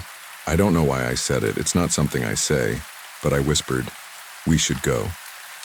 Nobody answered me. Mariah was filming now. Luis had crouched to line his phone flashlight into the window slit, just to see if there was anything obvious inside. Dust motes floated like plankton. The light caught a curve of something, maybe a niche. It was hard to tell. He shifted a little to the left. The hum shifted with him, a tiny modulation. He moved right. The sound corrected. He froze. "Okay," he said quietly. "That's weird." "You heard it too," I said. Kincaid rubbed his jaw. "Good," he said, and then guiltily, "Do you hear it?" "We hear something," Louise said. Kincaid nodded like that was the only answer he could stand to hear. "All right," he said. "Pack up." He got back in his SUV and didn't turn the spotlight on again.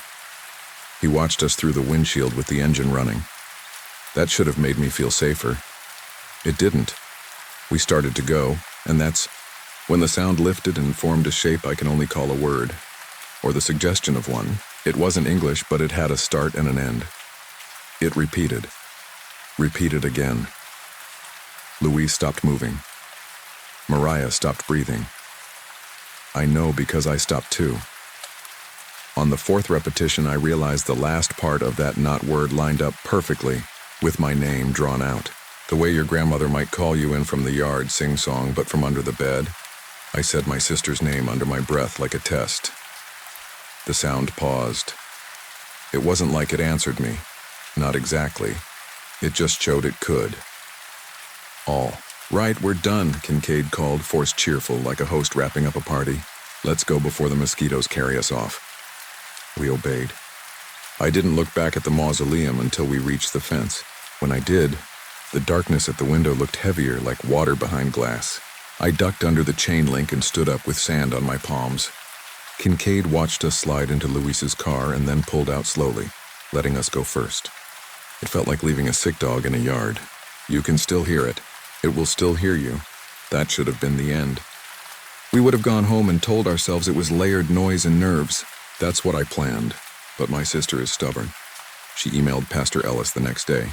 He was the one from the story, though I didn't know his name until she tracked it down in an old clipping on the paper's website. We thought it would be funny if he were the same guy. If he said no, no harm. If he said yes, maybe we could put the rumor to bed. He met us at the Driftwood Diner the following Thursday morning.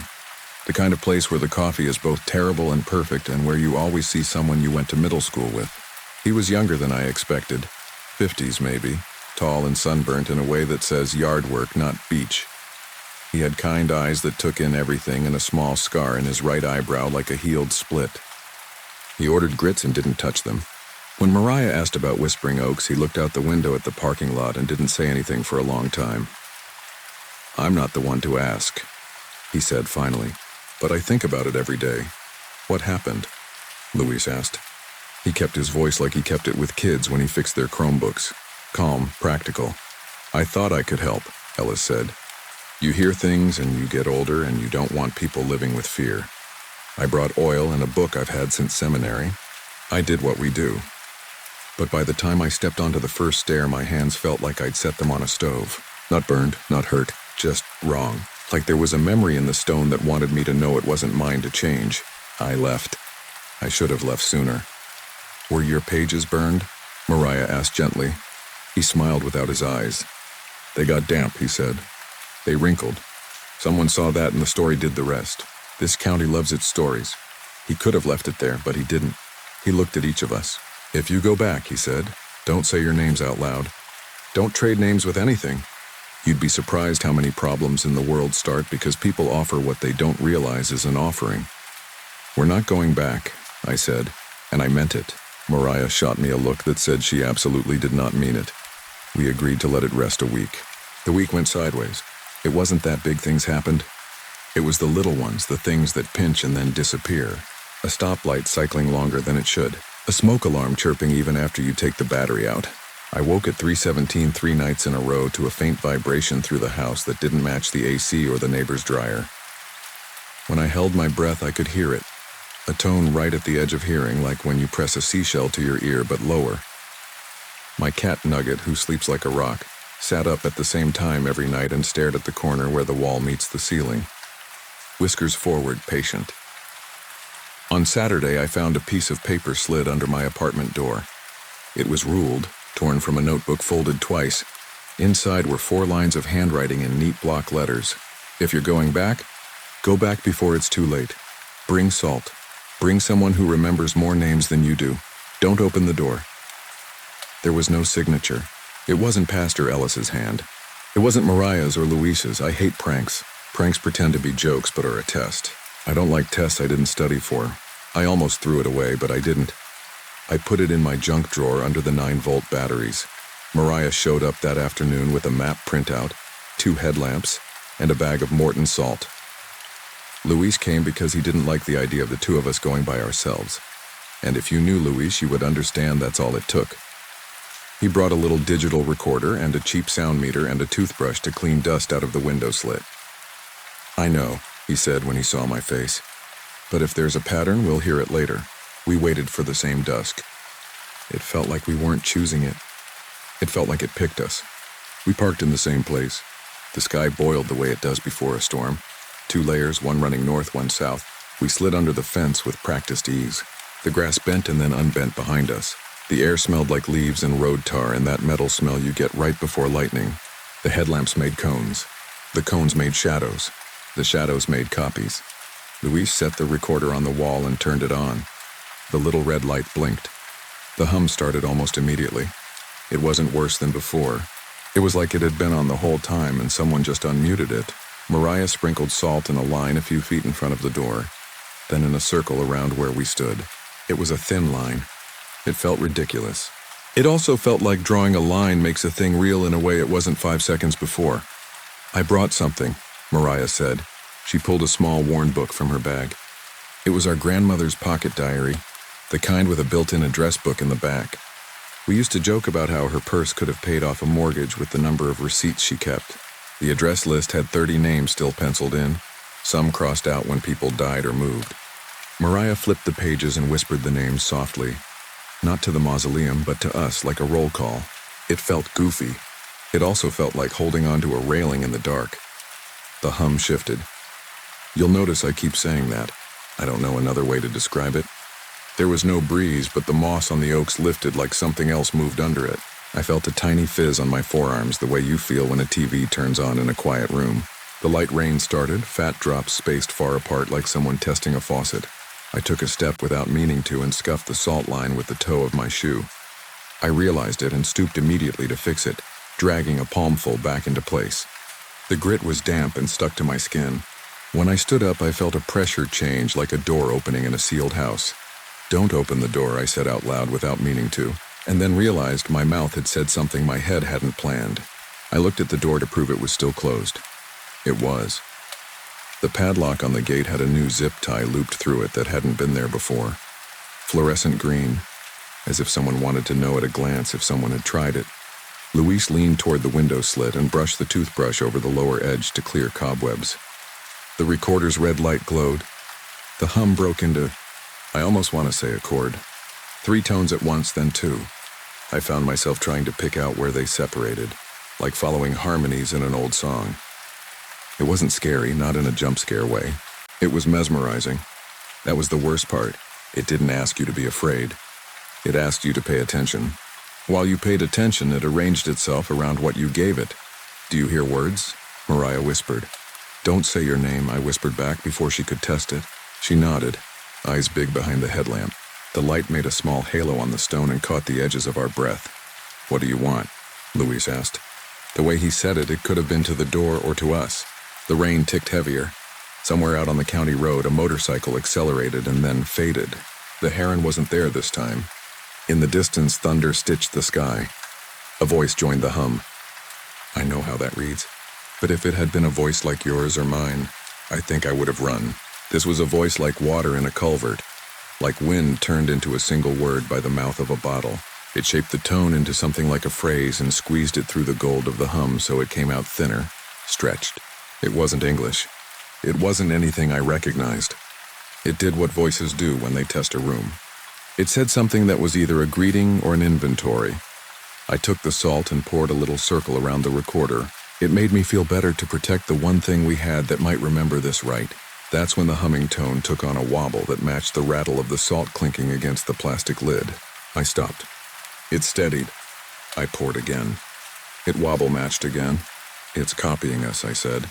Or answering. Or playing. Luis's hand shook, the first time I had ever seen his hand shake that wasn't from cold. "I'm going to ask a question," he said, and he didn't look at us because he knew we'd stop him with our faces. "One, I won't say any names." He spoke slowly. "If you can hear us, make the sound louder." Nothing changed. Then after a handful of breaths, the tone broadened, as if a second tone had slipped in a hair higher and added to it. My teeth felt it. A mosquito whined near my ear and then flew away like it knew better. We stayed very still. The thunder walked toward us. The rain found its rhythm. Behind us at the road, a car rolled to a stop. Another set of headlights. But this wasn't Kincaid. This was an old Ford sedan I recognized because I'd seen it outside the diner and the church and the thrift store. Pastor Ellis. He got out holding a small umbrella and a paper bag. He didn't come through the fence. He stood at the edge and waited until we turned to him. "I thought about it," he said mildly, "and I figured you'd think about it too." "We're staying on this side," I said, feeling like a child caught near a pool. "That would be good," he said. He lifted the paper bag and stepped under the fence as if he hadn't said the thing he just said. He moved like a man who has already decided the future, and the present will do what they can to catch up. He came to stand on the other side of the salt line. He didn't step over it. He put the bag down and took out 3 stubby candles and a plastic lighter. "My grandma's trick," he said. "Noise likes company. Let's give it something to play with." He lit the candles and set them in a little row on the wall. The hum responded, stretching, testing. The flames leaned and then righted. He took something else from the bag, a folded cloth, and laid it over his left forearm like a waiter. He didn't open it. He didn't look at the door. He looked at us and said, very quiet, "We're going to be polite. We're going to say what we need to say. We are not going to answer if it says our names." "Okay," I said, though I was already curious. "If it said my name wrong, did that count?" He nodded toward the door. "We bless people," he said. "Places change because people do. I'm not in the business of fixing stone. I am in the business of reminding myself I am small." He cleared his throat, and for a second I thought he might pray. He didn't. He said in a normal voice, like he was speaking at a podium in a high school gym, "We know you're there. We wish you peace. We are not here to trade. We are not here to open anything. We will leave soon. We're asking you to quiet down so the living can sleep." The hum changed. I wish I had a musician for a friend to explain how. It lifted and folded like a bedsheet being aired. For a heartbeat behind the tone, I heard another sound.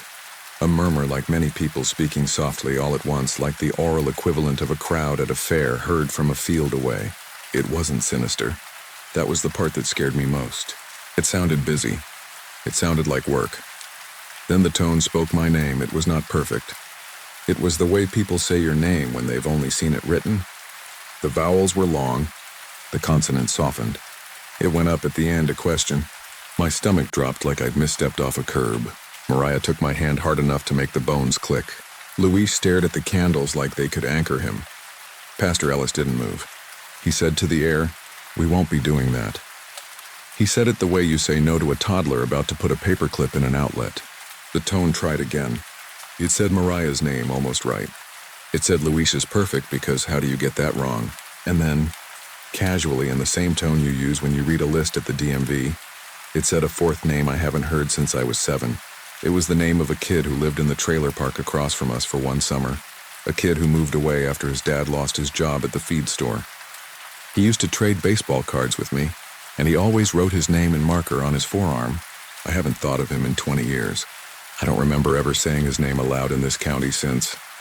"We're leaving," Ellis said softly. "We hear you. We're leaving."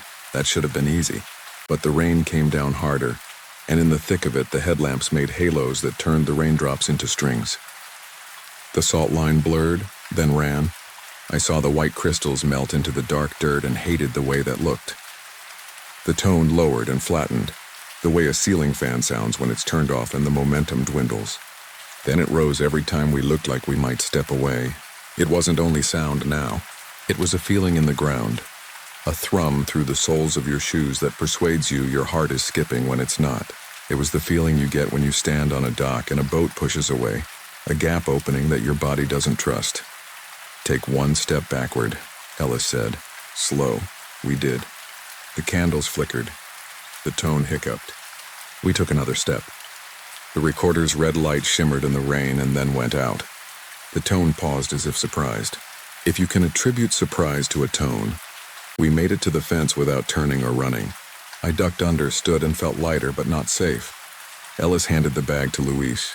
"Take those candles," he said. "Let them burn out on your porch." He didn't explain why. He didn't look at the door. He didn't look at me when he said, "Don't listen to any names that don't come with a face." We drove to my apartment because it was closest. We set the candles on the concrete slab by the steps and sat on the top stair, wet, dripping, not speaking. Neighbors came and went with laundry baskets and dogs. No one asked why we were soaked and why we had 3 little fires on the ground. The rain lightened. The wax pooled, then stilled, then nested low. When they went out on their own, I felt something unclench in my back that I hadn't realized was clenched. We ate cereal at my counter and played back the recorder. If I'm honest, I didn't want to. Luis did it anyway because his brain is built the way it is. The first minute was crickets and us breathing. Then the hum, gentle at first. I felt that same little pull, like a magnet near iron filings. We listened all the way to the place where we remembered it saying our names. On the recording, you don't hear names. You hear a shift and a drag of sound like a heavy object across carpet. You hear thunder. You hear me whisper, "Don't open the door," like a weirdo. You hear Ellis say, "We won't be doing that." Then, under his voice, as the tone flattens, you hear a soft stack of syllables like a string of beads, gently, one after the other. If you've ever been to a night service in a language you don't speak, you know the rhythm. It wasn't menacing. It was, again, busy. At the very end, right before the recorder dies, you hear something like a breath very close to the microphone. Not a whisper. Just breath in, out. We didn't say much. Mariah wiped rain from the lens of her camera and turned it off. Luis turned the recorder over in his hands like it had changed weight. Ellis sipped the coffee I made and stared at a scratch on my table. He said that this is going to be one of those things that sits with you. And then he left before we could ask what we were supposed to do with that. We didn't go back. That was 2 months ago. I want to tell you it ended there. That's tidy. That's not how this works. Nothing dramatic has happened. I go to work. I match paint. I stand on my porch at dusk and watch the bats needle the sky. But sometimes, at odd hours, I hear that single tone, buried in the noise of the refrigerator or the AC or the highway. It is never loud. It is not a jump scare. It is patient. The other night, Nugget got up from the chair and went to the door and waited, polite, like a guest was due. I sat with him until he gave up and returned to sleep. 2 days ago, I found another piece of folded paper under my door. Same block letters. This time it wasn't advice. It was 4 names lined up like a list. Mine, Mariah's, Luis's, and the kid from the trailer park. Underneath, a 5th name I didn't recognize. The handwriting was neat. Something about the way the T's crossed made me think of the clerk who works Tuesdays at the county records office. The one who wears bangles. I have no reason to think that. I just do. I put the note under the batteries with the first one. I don't know if that's where you put a thing like that. I salted my doorstep like I was seasoning a steak, and immediately felt foolish and swept it away with my shoe before the upstairs neighbor could see. That night I dreamed I was standing in the mausoleum, not inside it, but inside the idea of it. A square room that felt like a vestibule to a vestibule, and that the walls were made of pages, overlapping, sun-warped and soft. With writing in hands I couldn't make out. The writing wasn't in English. The writing was names. I woke up with the taste of dust in my mouth and a word at the tip of my tongue that I can't remember now, and I think that's the worst part. I feel like I promised not to repeat it, and then I forgot what it was. This might sound like a small thing, but it's the detail that convinced me to write this down. Yesterday, I went to make a grocery list, and the pen I grabbed from the junk drawer left a faint gray line like it had been overheated and cooled again. The paper where the pen rested for a second has a pale oval on it, like where a glass sat. It's probably nothing. It's probably everything. I keep thinking of Ellis's phrase, "We are not here to trade." I've been quiet because it feels like maybe putting this into words makes a trade I didn't mean to make. But silence is a kind of offering too. You tell yourself not to listen and you listen harder. I haven't heard from Mariah today.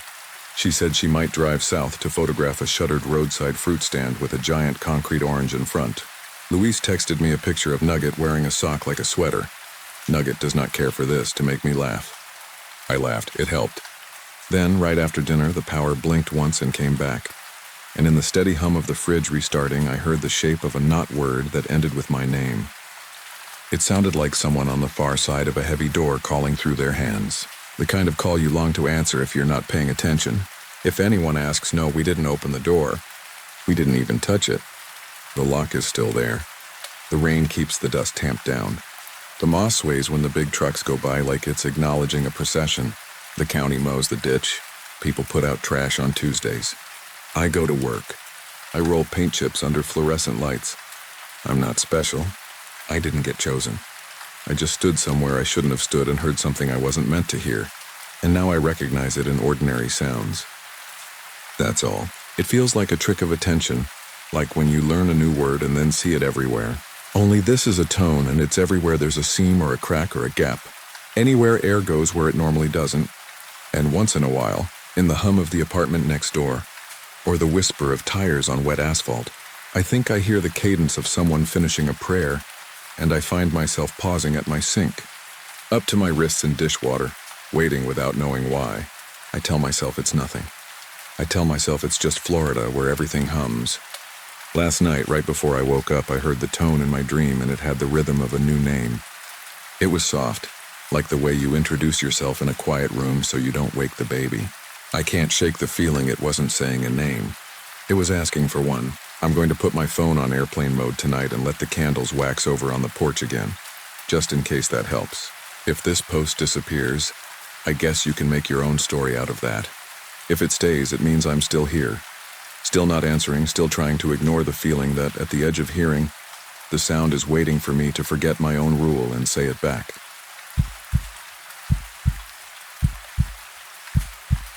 I swore I'd never type this out, but the photo won't stop changing, and I'm tired of pretending I don't see it. I know people on here tear apart stories like this, and maybe I deserve it, but I'm posting because the few people who know think I'm either pranking them or having a rough patch. I need one person, just one, to read this and say, yeah, I've seen him too. If you're from Cleveland, you probably already know which him I mean. If you don't, I'll try to keep it short, but nothing about that place wants to be quick. I used to work nights as a maintenance tech in a glass office building off East 9th. The kind of place that looks like a screensaver. Blue windows, clean lines, lobby plants that probably had a caretaker with a degree. On my breaks, I'd walk loops around the block to stay awake. You can feel the lake even 2 streets in, that cold breath that tastes like pennies. When the wind is right, it lifts the little green flags on the cemetery fence and you can hear them slap the metal. Erie Street Cemetery is just there, smack in the middle of everything like a missing tooth. On Google Maps, it looks like a dark thumbprint the city forgot to smudge away. Daytime, it's almost quaint. There's a historical marker with a paragraph of respectful font about early settlers. At night, it's just the color black. It was late October when this started, maybe the last week. The city was in that mood where the Browns were losing again, and everyone had their hood up whether they needed it or not. My sister Mariah had just moved to Lakewood and texted me that I never did anything seasonal, so I shot back that I'd go to a cemetery if it would shut her up, which in our family counts as love language. I wasn't planning anything.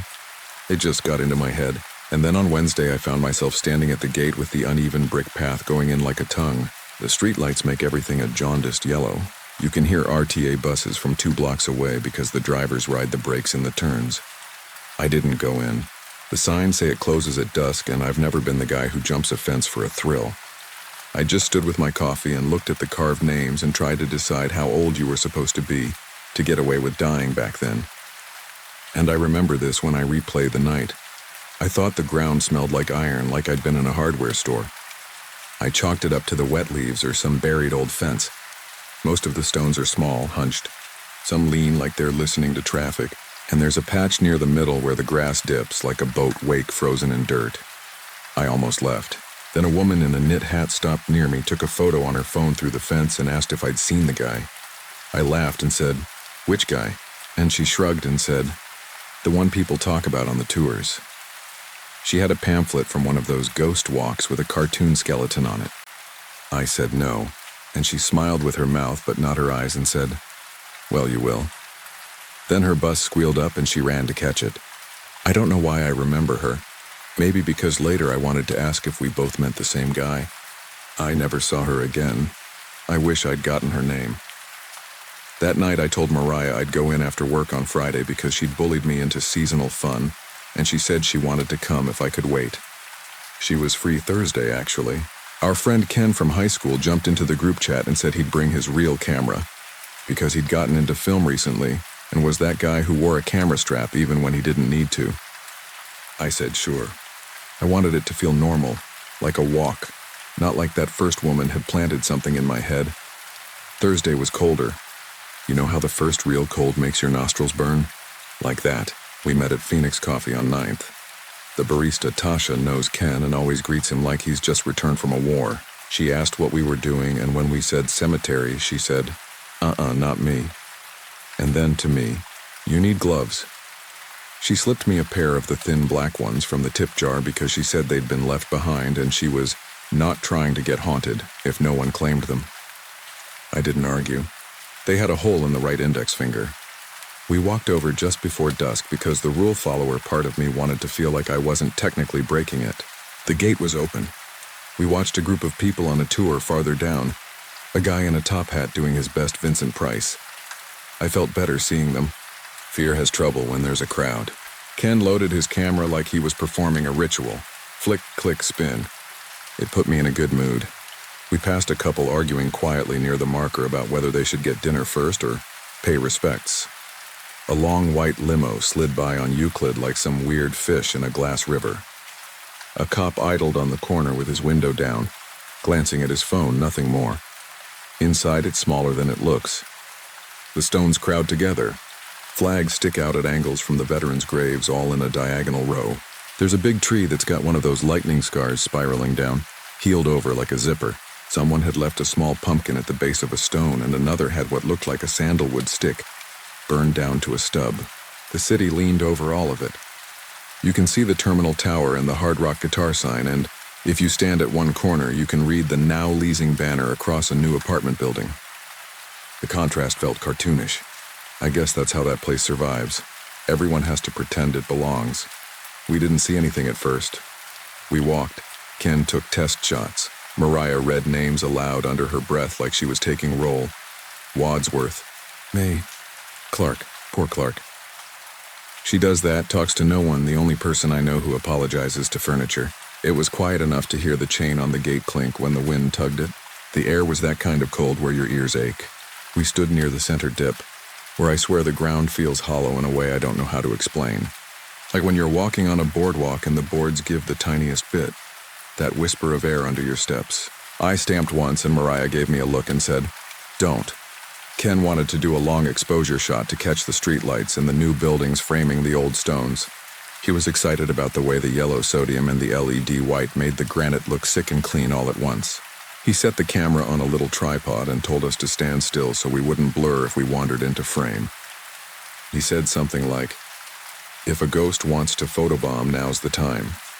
And that's when I noticed a face. I didn't do the movie thing and yell. It was just this flat knowledge someone is looking at us. Between two taller stones a little farther back, there was not exactly a person. For a second, I thought it was a nasty old plastic bag snagged on a branch, the way the light catches and makes shape where there isn't one. Then the eyes were just correct enough that my body made a choice to believe. They were too far apart or too level or something was off, but they were eyes and there was a nose and a mouth. The mouth was slightly open, and behind the lips I could make out the suggestion of teeth that didn't look right, maybe too even, maybe too pointy, like the way you can tell a Halloween mouthguard from across the room. He was in that no man's land where you can't say if he's 3 feet or 12 feet away, just that he fits between things because he's supposed to. I tapped Mariah's sleeve. She saw it too. Her hand slid into mine automatic. Ken was fiddling with the camera, his back to where we were looking, saying, "Hold on, the tripod is being a little..." And then he stopped mid-sentence because we all heard it, whispering. Not words you could pull apart or maybe no words at all. Think of dry leaves brushed together in a bag, or fingernails on denim. It came from the direction of the face. And here's the part my brain hates, the face didn't move. The eyes didn't track. It was like a picture cut from a magazine and pasted in, but the whisper came from it in a way that made me feel like the air itself had a mind and was trying to figure out how to get past teeth. Ken started to turn with the camera and I said under my breath, "No." And I don't know why I said it. Maybe I wanted to test reality. If he didn't see it, maybe that would be proof it was just something wrong with my eyes. But he did. He snapped upright, inhaled quietly, and then did what Ken always does when he's scared. He tries to make a joke. He said, barely audible, "Sir, this is a Wendy's." Mariah cracked out a tiny laugh that died instantly. The whispering stopped. The city noise felt too loud then. I heard a skateboard somewhere behind the Civic building, the wheel rattle on a seam. I heard a bus air brake hiss. I heard my own heart. "Okay," I said. "Let's go." But none of us moved for a few seconds because there's something about leaving when you feel watched that feels like turning your back in a field. Eventually, we did what you do. We walked like we were normal people who had seen nothing worth a reaction. Ken put the camera strap around his neck. He did not look down to make sure it was safe. His hand stayed in place like he was protecting a baby. Mariah kept her head half turned to the side where the face would be, like she didn't want to give it the dignity of full attention. I wanted to glance just once more to confirm or deny, but I kept my eyes on the path. We made it to the gate. The chain clinked once. I let out air I didn't know I'd been holding. The cop on the corner hadn't moved. He was flipping through a notebook and chewing something. The tour group was gone. It was only then that Ken stopped and said, "I got it." I didn't like the way he said it. Not excited, not triumphant. Wary. He'd taken a second shot reflexively when he turned. He pulled the camera from his neck to cradle it, and I saw his knuckles were white. "It's a mechanical camera. It doesn't show you anything until you develop the film." I felt stupidly relieved. No ghost on a preview screen. We'd have to wait. The walk to my car was the longest 2 blocks in my adult life. I don't have anything dramatic to report. We didn't see the face again. Nothing touched us. The air had that smell again. Iron, wet pennies, a bit of something metallic like the inside of an elevator. At a crosswalk, a man in a battered Paradox t-shirt asked us for directions to the casino. We gave them. The normal world insisted on itself. That helped. I didn't sleep well. Mariah texted me at 2:14 a.m. "You up?" I was. She said she kept thinking she heard whispering through the wall in her apartment, and then immediately apologized because she was probably spooking herself. I told her to put on a podcast with people arguing about nachos, and she said that actually helped.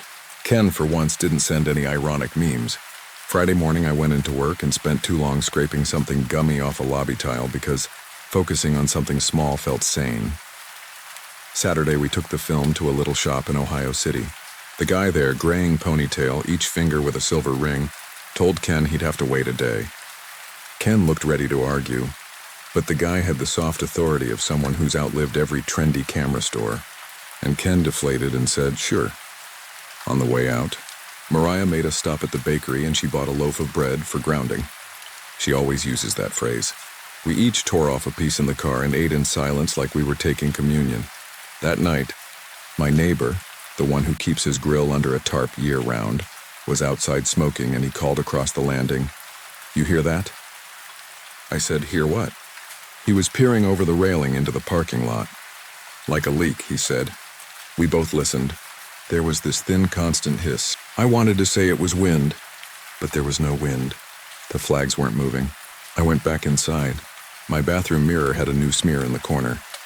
A crescent like someone with a damp sleeve had leaned too close. I wiped it with Windex and the paper towel came away gray. Not dusty, but like it had rubbed off graphite. I didn't tell anyone that then because it felt too small, too ridiculous, and I was trying not to be the guy who makes a haunting happen by naming it. Sunday, we went to pick up the film. The ponytail guy pulled out the prints in one of those white paper envelopes. I could smell the photochemicals, and it made me think of my middle school darkroom and Mrs. Keller saying, "Never shake, always rock," about the trays. Ken moved like a person approaching a casket.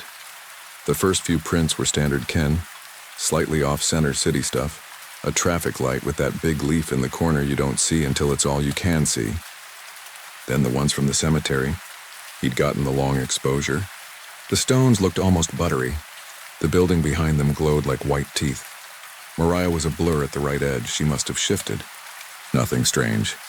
I could feel my shoulders finally start to give. Then we hit the last print. It was black. Not underexposed black.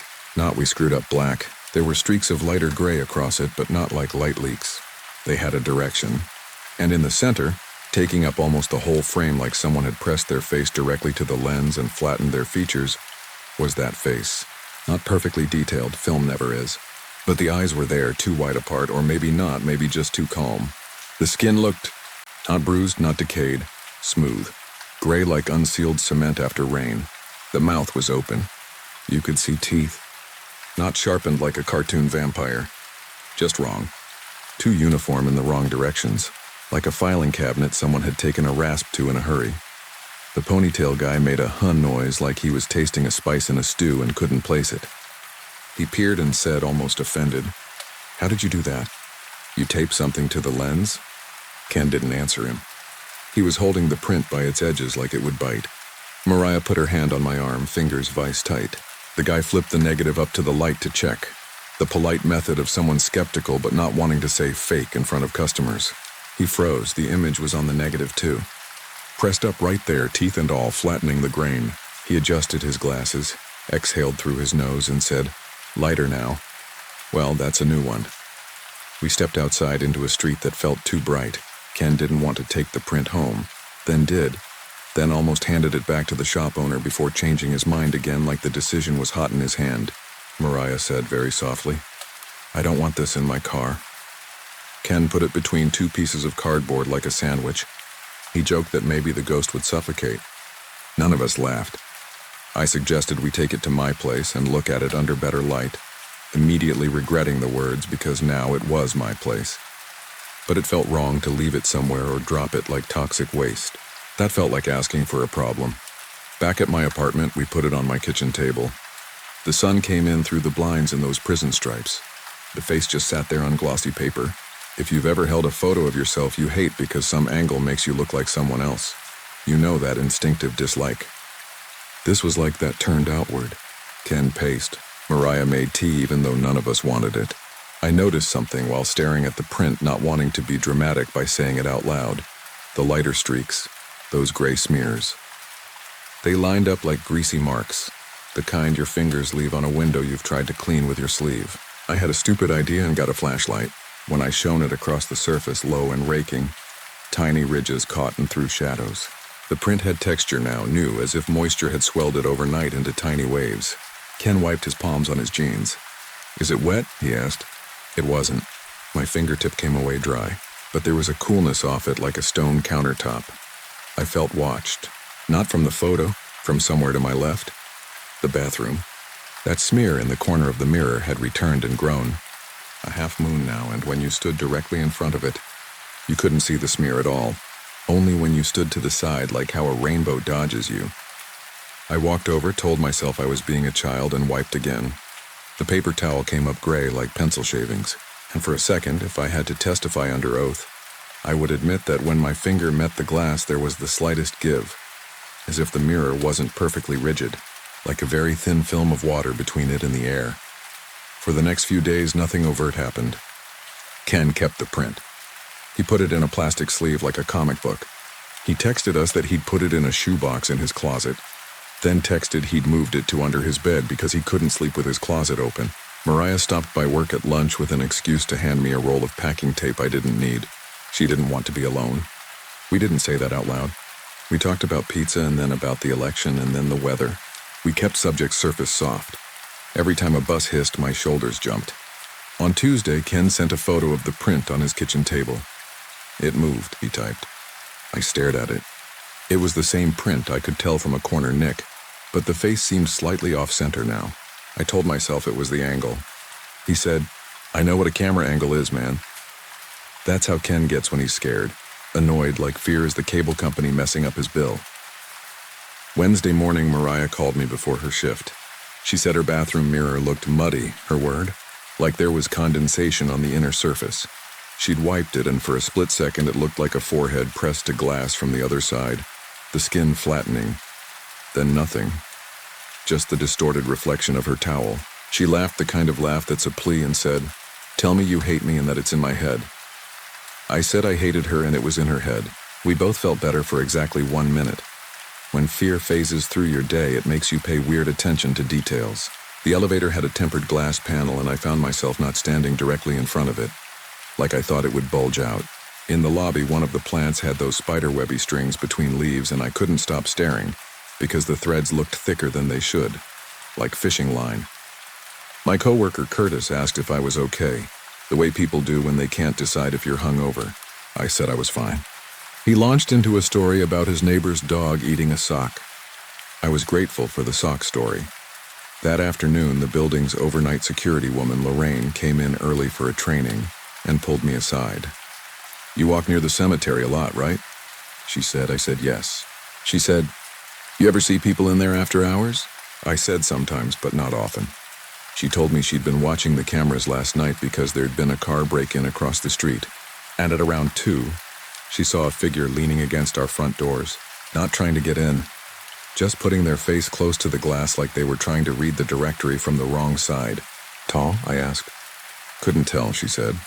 But the way the light hit the face looked rubbery, like you could press a handprint into it. She used her hands to demonstrate, pulling her cheeks like a kid making a silly face, then stopped, embarrassed. "Never mind. It was probably nothing. Camera quality is garbage." She paused. "Do you believe in that stuff?" I told her I didn't know what that stuff was, but I believed in people seeing things they can't put somewhere and it following them around the day like a smell. She laughed and said, quoting poets now, "Go check the restroom downstairs, the sink's running again." Ken called that night. Not texted, called. He never calls. He said without saying hello, "It's on the inside." He'd put the print in a frame, cheap Black Friday sale sort of frame, to keep it flat.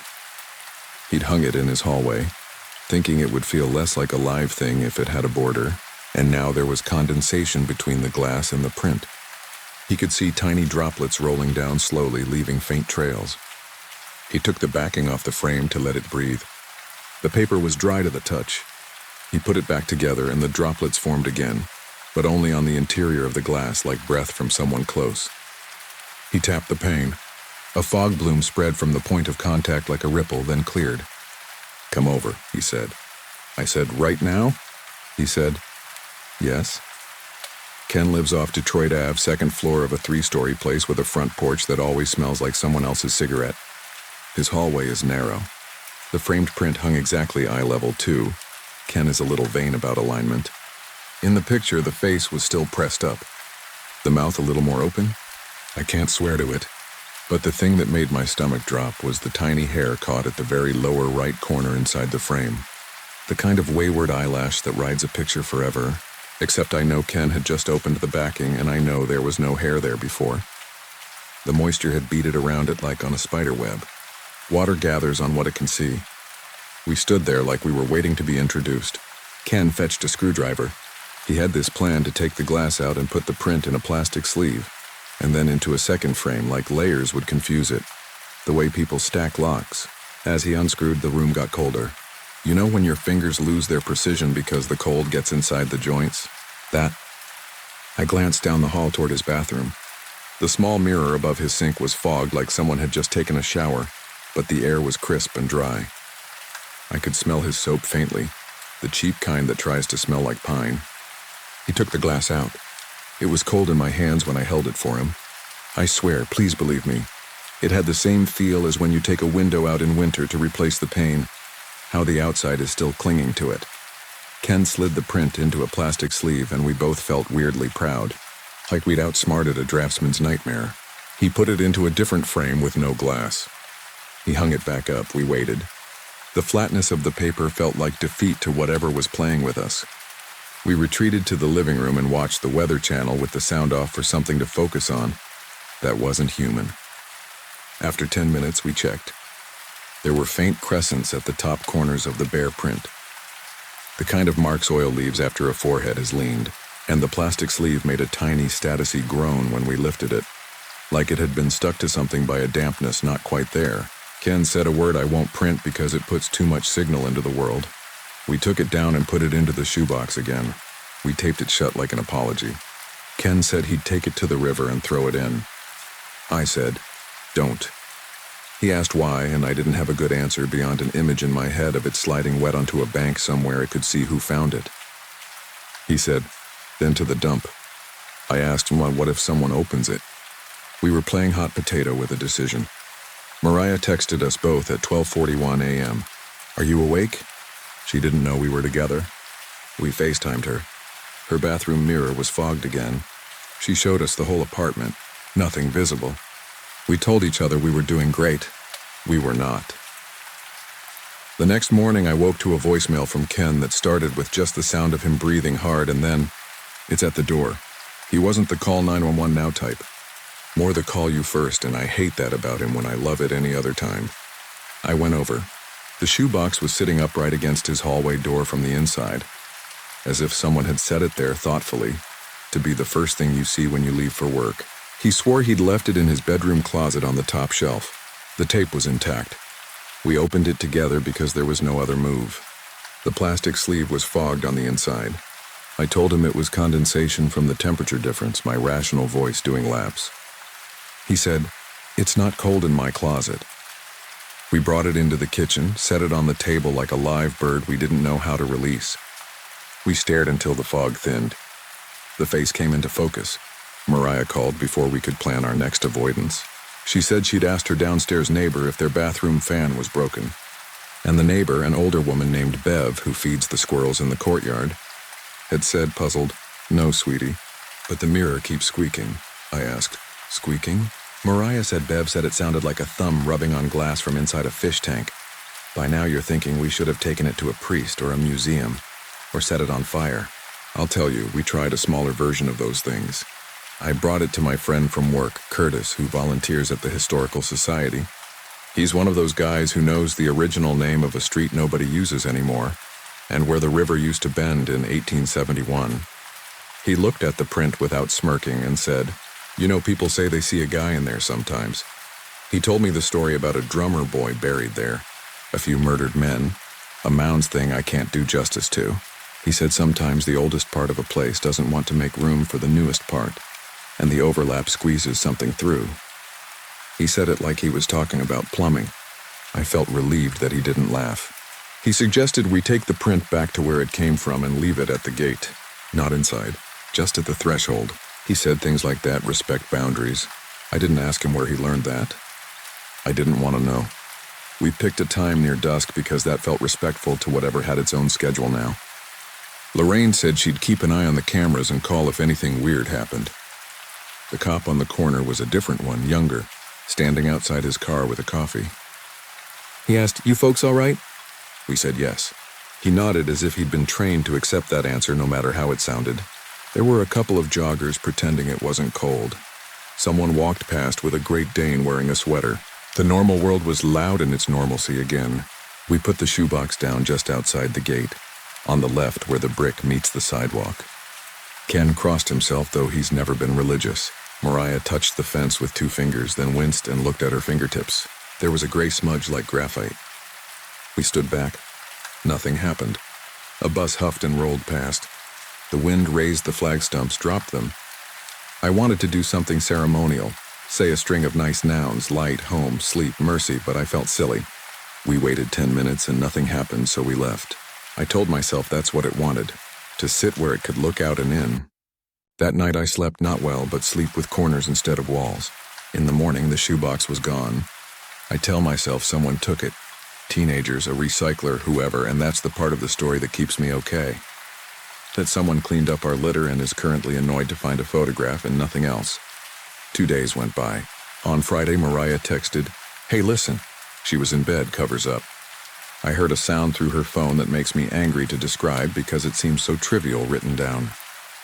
It was the sound of breath on glass, not the loud huff of someone making a heart on a window, but a patient, almost curious exhale, long enough to fog, then a pause, then another, like someone trying to see what's on the other side and being disappointed each time. She said it was coming from her closet mirror, the long one screwed to the door. We FaceTimed and she took me over to it. We were on the screen twice over, my face in her face. The mirror looked normal. She stood to the side and there it was, the gray crescent at the edge, then clearing. She pressed her ear to the wood like she could listen to the other side of a lake. She pulled away with a look I would describe as embarrassed fear, like she'd barged into a room she didn't mean to. We said goodnight because what else do you say? Saturday morning I went to the cemetery because I felt like I needed to see the space, to check if our offering had been accepted or refused. It was bright cold, sun like a bulb, people in down coats. The gate was open. A woman with a stroller smiled the way moms do at any adult moving slowly near a baby. assessing if you're a danger. I went to the spot where we'd set the box. There was a clean rectangle of lighter brick, like something had sat there for a while and collected less grime than the surrounding area. Or maybe it was just where the sun was hitting. I walked in on the brick path. The dip in the center seemed a little deeper, but I know how memory lies. I stood there and listened. Nothing. Someone in a nearby building was testing a fire alarm. 3 short chirps and a pause over and over. I looked at the space where we'd seen the face. It was just space, empty and full at the same time. I left. After that, the events didn't stop, but they became inconvenient instead of dramatic, which is how most hauntings win. Lorraine texted me a screenshot of the building entry camera with a shape near the glass. She said it could be nothing. The camera glitches, things smear in low light. The screenshot looked like those ocean photos where you think you might be seeing a fin. Ken told me his microwave door was fogged on the inside one morning. He hadn't cooked anything. He threw the microwave out. He laughed telling me that, but his eyes looked like someone who paid money to break a solid thing. Mariah started sleeping with a towel under her closet door, not for sound, but because it's what you do when you're trying to keep something out and only own towels. I started noticing the city differently. How many public spaces are glass? Bus shelters, office lobbies, the case around the pastries at the coffee shop. Everything that reflects a face or holds breath. I'd find myself glancing not head-on, but off to the side, where before all this I never paid attention, because that's where the smears live, not in the middle where you polish. Tasha at Phoenix slid me my coffee one morning and said, "You look like you watched a sad documentary." I told her I'd slept badly. She leaned in and fiddled with the tip jar like she was making busy hands, then said, "People forget mirrors are not just mirrors." I said, "What else are they?" She shrugged. "Windows that forgot." She said she heard that from her grandma, and she's inclined to believe grandmas about anything that sounds like a spell. I tipped more than usual.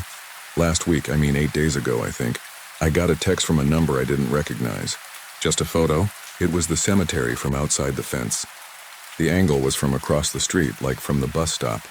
In the photo, a face looked out from between 2 stones. It wasn't the same one as in the print.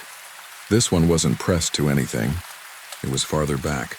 But the stair was familiar, or maybe all stairs become the same past a certain distance. I texted, "Who is this?" No answer.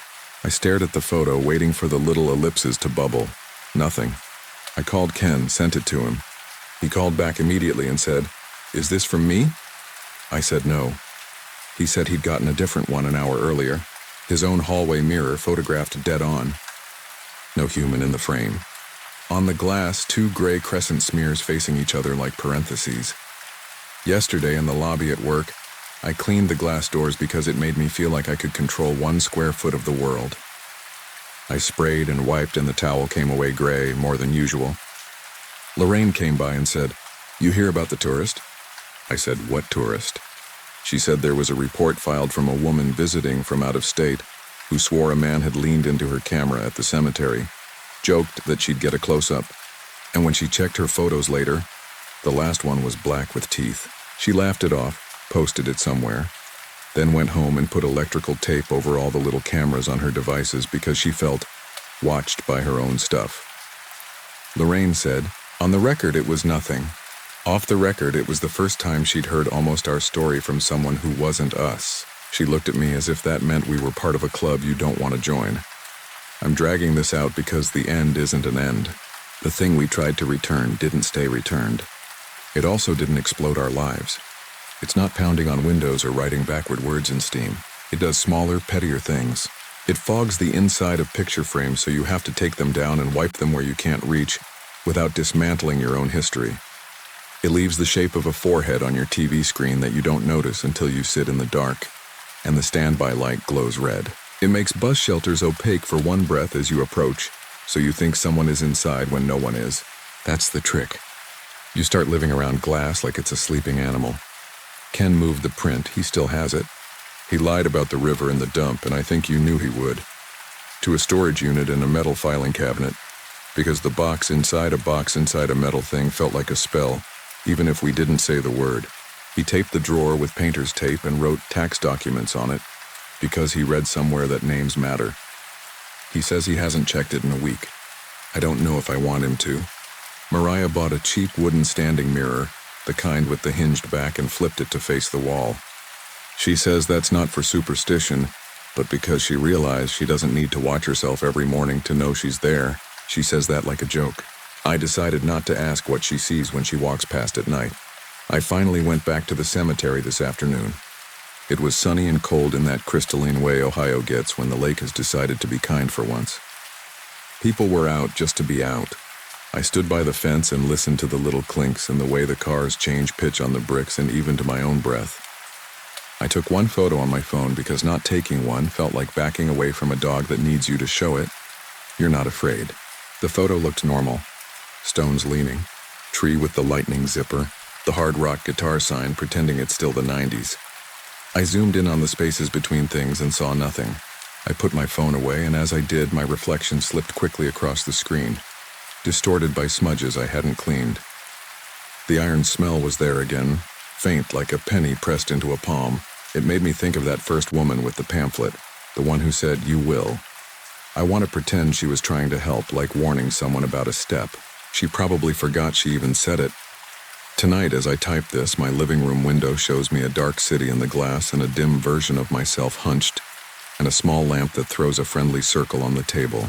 Every now and then, my screen catches a reflection of the window, which catches a reflection of me, which catches, if you're ready to see it, the idea of a face that isn't fully there. If I hold my phone near the window and breathe, the fog blooms and fades like a heartbeat you can't measure because it's not yours. When I look away and then back, the little crescents of smudge seem closer to the middle. That could be my mind doing what it does. Or it could be this. Sometimes I think the face doesn't live in the cemetery at all. I think it lives in the habit of glass. I think it waits wherever two surfaces can press together and leave the memory of contact. If you've ever lost a photo behind a dresser and found it months later, warped into the curve of the wall, you know how paper remembers the shape that held it.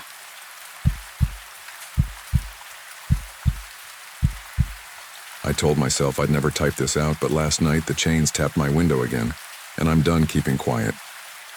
I'm not trying to convince anyone. This is mostly for me, so I can point to the words later and say, "See, you didn't make it up. You were there." There were other people there too, and they saw enough to leave a permanent mark on their faces. If you're from West Virginia, you probably know Droop Mountain. Daytime is postcards and plaques in a quiet cemetery. Night is a set of lungs you can't see, breathing slow in your ear. I used to think that was just trees pushing air over headstones. Now I keep a folded towel under my windshield wiper every night because I can't stand the sound of metal settling on glass. This happened 2 summers ago, first week of September. I was living in Lewisburg then, working nights at a motel off 219. My sister Mara and I had a standing Thursday tradition. We'd grab cheap coffee from the gas station, drive somewhere nobody bothers you, and talk about the kind of things siblings don't say out loud. Money, the ache of missing our mom, that feeling you get when you drop your keys and it takes half a second too long to hear them hit the floor. Mara was 2 years younger than me, smarter and tiring herself out with 2 jobs, front desk at a dentist's office and evening shifts at the grocery store. Her friend Caleb came along most weeks. He drove a dark blue Jeep and had a smile that opened slowly, like he didn't want to scare it away. Caleb was the one who suggested Droop Mountain that night. "There's a cemetery up there," he said, handing Mara her coffee. "Some of the battlefield dead, shallow graves. Ranger I know said they still find bone fragments after heavy rain. I know it's messed up, but it's kind of, history." "History," Mara said. "You mean spooky," he shrugged. "If the shoe fits?" "The ranger told me they hear chains up there sometimes. He was straight-faced when he said it too." Mara laughed and looked at me. "You in?" I didn't want to go. Not because of ghosts, because of the cold way I'd heard my mom's voice on a voicemail a week earlier when I accidentally hit play. She'd been dead 3 years, but the phone still had old messages buried in its menus. Her voice was half static, half molasses. I'd listened to it 3 times and then thrown the phone in a drawer. I was afraid if we went somewhere quiet, I'd hear it again, except not from the phone, but I said yes. It felt easier than explaining the rest. We went late because I didn't get off until midnight. It was one of those clear nights where the sky looks painted on. You know how car seats pick up heat during the day and then hold it too long? The Jeep smelled like warmed vinyl and the kind of pine air freshener that never smells like actual pine. Caleb drove, Mara sat up front, and I dozed in the back until the road started to climb. The headlights caught reflectors and then blackboards and then the silhouette of a wooden watchtower that looked like it always wanted to be taller. Caleb parked by the cemetery fence. We could see a corner of the battlefield through the trees, a flat shadow that made the stars feel louder. There weren't many other cars. A dented pickup near the trailhead, and an older sedan with a plastic-wrapped window. A motorcycle that looked like it had never been dirty in its life. The air had that late summer wetness, and you could hear frogs. The cemetery was smaller than I expected. Old stones, some of them leaning into each other like tired men. A few newer markers with fresh flags. The metal of the fence was cool under my hand, and I traced a rust bubble until it flaked off. There was a sign that said no camping, no alcohol, respect the dead. Somebody had drawn a smiley face on the bottom of the sign in black marker. The smile had dripped in the rain and now looked like it was melting. I always feel dumb in cemeteries at night. Not scared exactly. More like you're the one who wandered into somebody else's house without knocking.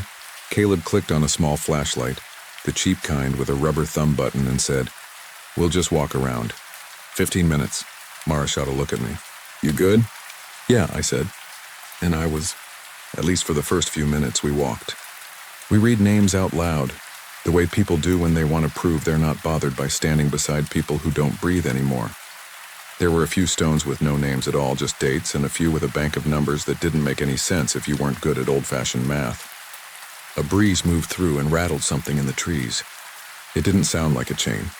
It sounded like a bundle of keys swinging from a hook. We saw the soldier statue on the far side. It had the posture of a boy trying hard to look like a man. There was a plaque with a paragraph about the battle that I barely remember. What I do remember is the way Mara whispered, "Huh," and pointed at the base. There were 3 pennies lined up there like a tiny parade. The face on the top one shone even in the dim light. We were quiet for a minute, and then a low noise came from the edge of the cemetery like someone dragging a shovel, slow and stubborn, over gravel. Caleb lifted the flashlight. The beam fell on grass, the fence, the dark beyond. The sound stopped. He thumbed the light off, then on again. The sound started up, a little louder, a little closer. It was not a shovel. It was heavier and it had slack in it. You could hear the unevenness, like whoever was dragging it kept adjusting their grip. Mara pressed closer to me without saying a word. I wanted to say, "Probably a lot of old maintenance junk around here," but I didn't. The sentence died before it had shape. Caleb whispered, "Ranger said chains." "Very funny," I said, and then I realized he wasn't teasing. The corner of his mouth had gone stiff. We waited. The dragging came from behind 2 large oaks on the far side. A shape moved. Not a person. Not exactly. It looked like someone trying on the idea of a person and getting it mostly right. Height, shoulders, something that resembled a hat brim. The air around it was wrong, like heat above a road. The shape stepped into the beam of the flashlight, only it didn't cast the kind of shadow you expect. It swallowed the light and made a shadow in the opposite direction. It wore what might have been a uniform once, now just a suggestion of wool and brass. The hat was wrong for modern times, too flat and too formal. And its throat. This is the part I don't know how to explain without making it sound worse than it was. There was no blood. Just a place where sound wouldn't fit. The way you look at a bent straw and know water won't pass through. It held a length of chain in its hand, and the links moved softly with its breath. I can't tell you why I thought it was breath. I just knew. It made a thick, dry sound like someone trying to swallow after a long cry. It looked at me. I know you're supposed to say it looked at us, but it didn't. It found me. The beam of the flashlight hit its face and then slid off the way water slides off oil. You could see eyes in the sense that there was a place where eyes should be. And when I say it looked at me, I mean I felt the opposite of a blink. The unclosing. The decision. My body went very hot and very cold at the same time, which sounds like a cliche until it happens. The chain in its hand dropped in a small loop and kissed a flat stone and made the gentlest clink, like a thought you almost have. Caleb said, "Sir?" Because that's the kind of person he is. And then the thing in front of us made the smallest movement, a little tilt of the head, and the chain moved again, more of itself sliding off its arm in a slow spill. The links made a whispering noise against each other that sat in my teeth. We backed up in a messy half circle, which put the Jeep at our backs halfway down the gravel lot. The motorcycle's chrome caught a scrap of moonlight. The pickup truck had a little dog sitting silent in the cab, staring over the steering wheel like a driver clocking how much time he had left before his shift ended. The sedan with the plastic window rustled on its own with the breeze. The soldier, or whatever it was, took one more careful step, as if the ground needed permission to hold it. "Okay," Caleb said. "Okay, I think." The chain made a new sound, a light bounce, as if something on the end of it had come to rest after a short fall. We turned and ran. Not because it did anything different. Because we did. That's how a lot of bad nights start. The Jeep was 10 yards away. Mara had the keys. She reached the passenger side and yanked the handle before she remembered. She laughed, a single breathy note that said, "I'm too stupid to live through this," and then corrected, and we were all piling in as the chain sound stuttered behind us. There was no pounding of boots, no rush. Just that dry, patient sound like weight deciding where to settle. Caleb started the engine. The dashboard lit with that blue-white light modern cars use to pretend they are hospitals. The soldier was no longer at the grave's edge. There was nothing there but grass and small stones. And then there was a new sound, not outside but above us. A short, polite tap as if someone was knocking with their knuckles on the Jeep's hood. We all stared at each other. Caleb's hand hovered over the shifter. He said to nobody we could see, "We're leaving." There was the light slide of something on paint. Not scratching, not yet, just mapping the shape. Another tap. Like a chain testing its own weight against the world, Mara whispered. "I don't want to look," so of course we all looked. You do that. You prepare yourself for nothing, then you look, and then you wish you'd prepared for anything else. The chain lay in a curve across the hood, the end dangling over the grill. It didn't look old. It didn't look new. It looked like the kind of chain you find in a barn and are afraid to touch because you'll get grease on your hands that smells like your grandfather's coat. The links barely moved except when they did, and then it was in a way that didn't agree with gravity. Caleb put the Jeep in reverse. The chain did not slide or bounce. It stayed where it was, as if attached to something heavier than the vehicle itself. He eased backward, eyes flicking to the rear view and back to the hood. The lot was open behind us, only a few low wooden posts marking the edge. He turned the wheel. We never hit anything. I want to be clear about that. There was no jolt, no crunch. But the chain moved suddenly to the right in a sharp, straight line, as if someone standing in that direction had taken hold of it and given it one good pull, and the Jeep shuddered. The engine didn't stall, but the lights flickered for the briefest moment. The radio, a station nobody had turned on, came to life with a burst of static and then settled into what might have been a wartime broadcast, a voice that cared more about cadence than words. It said something like, "Hold, left, now, hold," and then a long, soft exhale, the kind people do when they finish giving blood. Caleb said a quiet, helpless no, aimed at the air, and then a new sound came from the passenger side window, a simple breath, fogging the glass from the outside. A word was drawn in the condensation by nothing visible, not a full word, just the beginning of an R and then someone changing their mind. The fog faded, the chain's end flicked like a fishtail. It gets strange to talk about time after that, not because I blacked out, because things refused to happen quickly or slowly. The motorcycle started as if touched by invisible hands, engine revving, headlight crouched at the gravel. Then it died. A minute dragged. The little dog in the pickup laid its ears flat and pressed its nose to the glass and did not bark. Mara reached for my hand and found it and held on so tight we both lost feeling. The night breathed in. The soldier appeared again.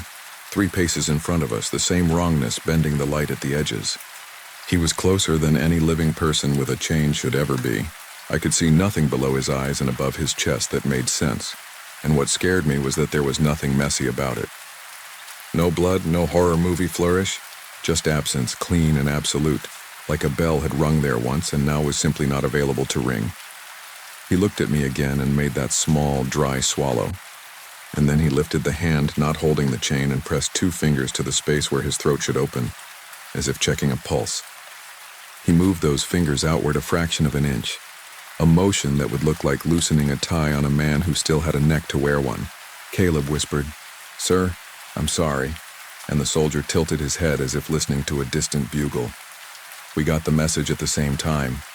He wanted us to get out, or he wanted me to get out. I could feel Mara's nails in my skin, reading me like Braille. Don't you dare. I did not want to. I considered all the stories I'd ever laughed at and felt them laughing back. But something practical took over. A stupid thought like, leave the chain on the hood. Drive later. Just get out and say sorry for stepping on his lawn. I opened my door. Caleb said my name in a quiet panic. Mara said, please, in a tone I'd only ever heard when we were small, and I'd lifted her down from a fence she couldn't get over. The air that hit me was colder by 5 degrees. I stepped out and tried not to look at the wrong space in the soldier's throat. I said, and I hate how normal my voice sounded, we didn't mean to bother you. We're leaving. We shouldn't have come at night. The soldier watched me the way a man watches a creek for the best place to step in. The chain did a soft roll under its own weight. I felt the urge to say more, to fill up the quiet with apologies with my mom's name for some reason, with the habits you have when someone older is disappointed in you. Instead, the soldier took 2 steps forward. He was close enough now that if I reached out, I could have touched the sleeve of the shape he wore for a coat. He raised the hand with the chain and I flinched, but he didn't swing it. He angled the end of it toward me like offering a leash to a dog who won't come closer. The link sounded like a breath through teeth. I didn't take it. I am not brave. I am not whatever kind of person takes a chain from a man who doesn't have the right equipment for breathing. I shook my head. I can't, I said, and my voice broke on the T. The soldier's shoulders lowered a fraction. Not the defeat kind of lower, the patient kind. He lifted the chain higher, and for 1 second, only one, I thought I could see something tugging back from the other end. Not a person. The exact shape of Wade if Wade had a face. Mara got out. She stepped around the front of the Jeep, her eyes never leaving mine, as if the soldier were a thing you dealt with by not looking. Hey, she said to me. Not to it, to me. We're leaving now. Caleb got out too and came around the driver's side, his hands up in a little peaceable gesture that made him look younger. The soldier watched all of us. He tilted the chain to point at the Jeep's hood, like a teacher tapping a chalkboard. Then he drew it back slowly, a smooth motion that made the end rise from the paint without catching. No mark was left, none. The engine idled like a scared animal. The soldier took 1 step backward and then another, and then he was gone in the way fog is gone. Which is to say, nothing disappears so much as other things become more visible again. We stood there for a while, waiting for a feeling to tell us we were allowed to move. It didn't come. Eventually, we made our own permission. We got in, Caleb drove. The chain wasn't on the hood anymore. There was a weight in the car that wasn't the 3 of us, but it wasn't heavy. It was not even a mood. It was the memory of moving through a tight hallway and deciding you'll go sideways next time. We made it down the mountain. At the bottom, there's a gas station that has always smelled like fried dough. We pulled in there because we needed fluorescent light and the sight of other people doing unremarkable tasks.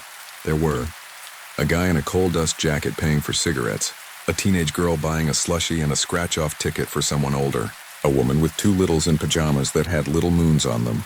The cashier had a world-worn, patient face and a name tag that said Boone. She looked at our faces in the reflection of the glass as she wiped it, and then turned and said, like she'd been waiting 2 hours to say it, "He followed you?" "What?" Caleb said. "Don't see him," she said, scanning the lot as if he might just be using the air pump. "You'd know if you saw him. You hear him," the ranger said once he saw him close. "You don't want that." Mara said, "We didn't see, we saw something." Ms. Boone nodded like this matched something in her head. "He's older than the war," she said, meaning he's the idea of somebody the war gave a job to. "They come up from under the mountain sometimes. You go there at night, you hear the chains. Don't leave a car door unlocked off 219. They like to sit in back seats. Don't ask me why. He likes to look like he's choking. Folks say he wants someone to help him, but I don't think that's what it is. I think he wants you to practice." "Practice what?" I asked. "Practice looking at the shape of something you can't fix," she said. "That's the only thing that gets him to go." I don't know what she meant. I still don't. She rang up a bag of chips Mara grabbed like it was a life preserver. "You should stop at the ranger station in the morning," she said. "Ask for Harlan. He'll tell you what not to do. He helps people who see him. He helps you be careful." We didn't sleep much that night. All of us went to my place because I didn't want to be alone, and neither did they. I put a towel on my windshield. I don't know why. It felt like telling the universe I'm not available for extra noise. We brought blankets into the tiny living room and turned on a dumb sitcom at low volume, the kind where the laugh track makes you feel like everything has the right shape. I woke up twice to the sound of distant metal, the kind of clinking you can pretend is aluminum cans shifting in a recycling bin if you want to. I closed my eyes and made a deal with the ceiling. I will look tomorrow. I will go talk to a ranger named Harlan. I will not pretend this is nothing. Morning came in thin strips through the blinds. We drove back to the park. The sunlight made the battlefield look less like a wound and more like a held breath. The ranger station was open. A man with hair the color of road dust and forearms like tree roots stood behind the counter, eating a biscuit and reading a repair manual for a chainsaw. His name tag said Harlan. How bad? He asked, not looking up. We were here last night, I said, at the cemetery.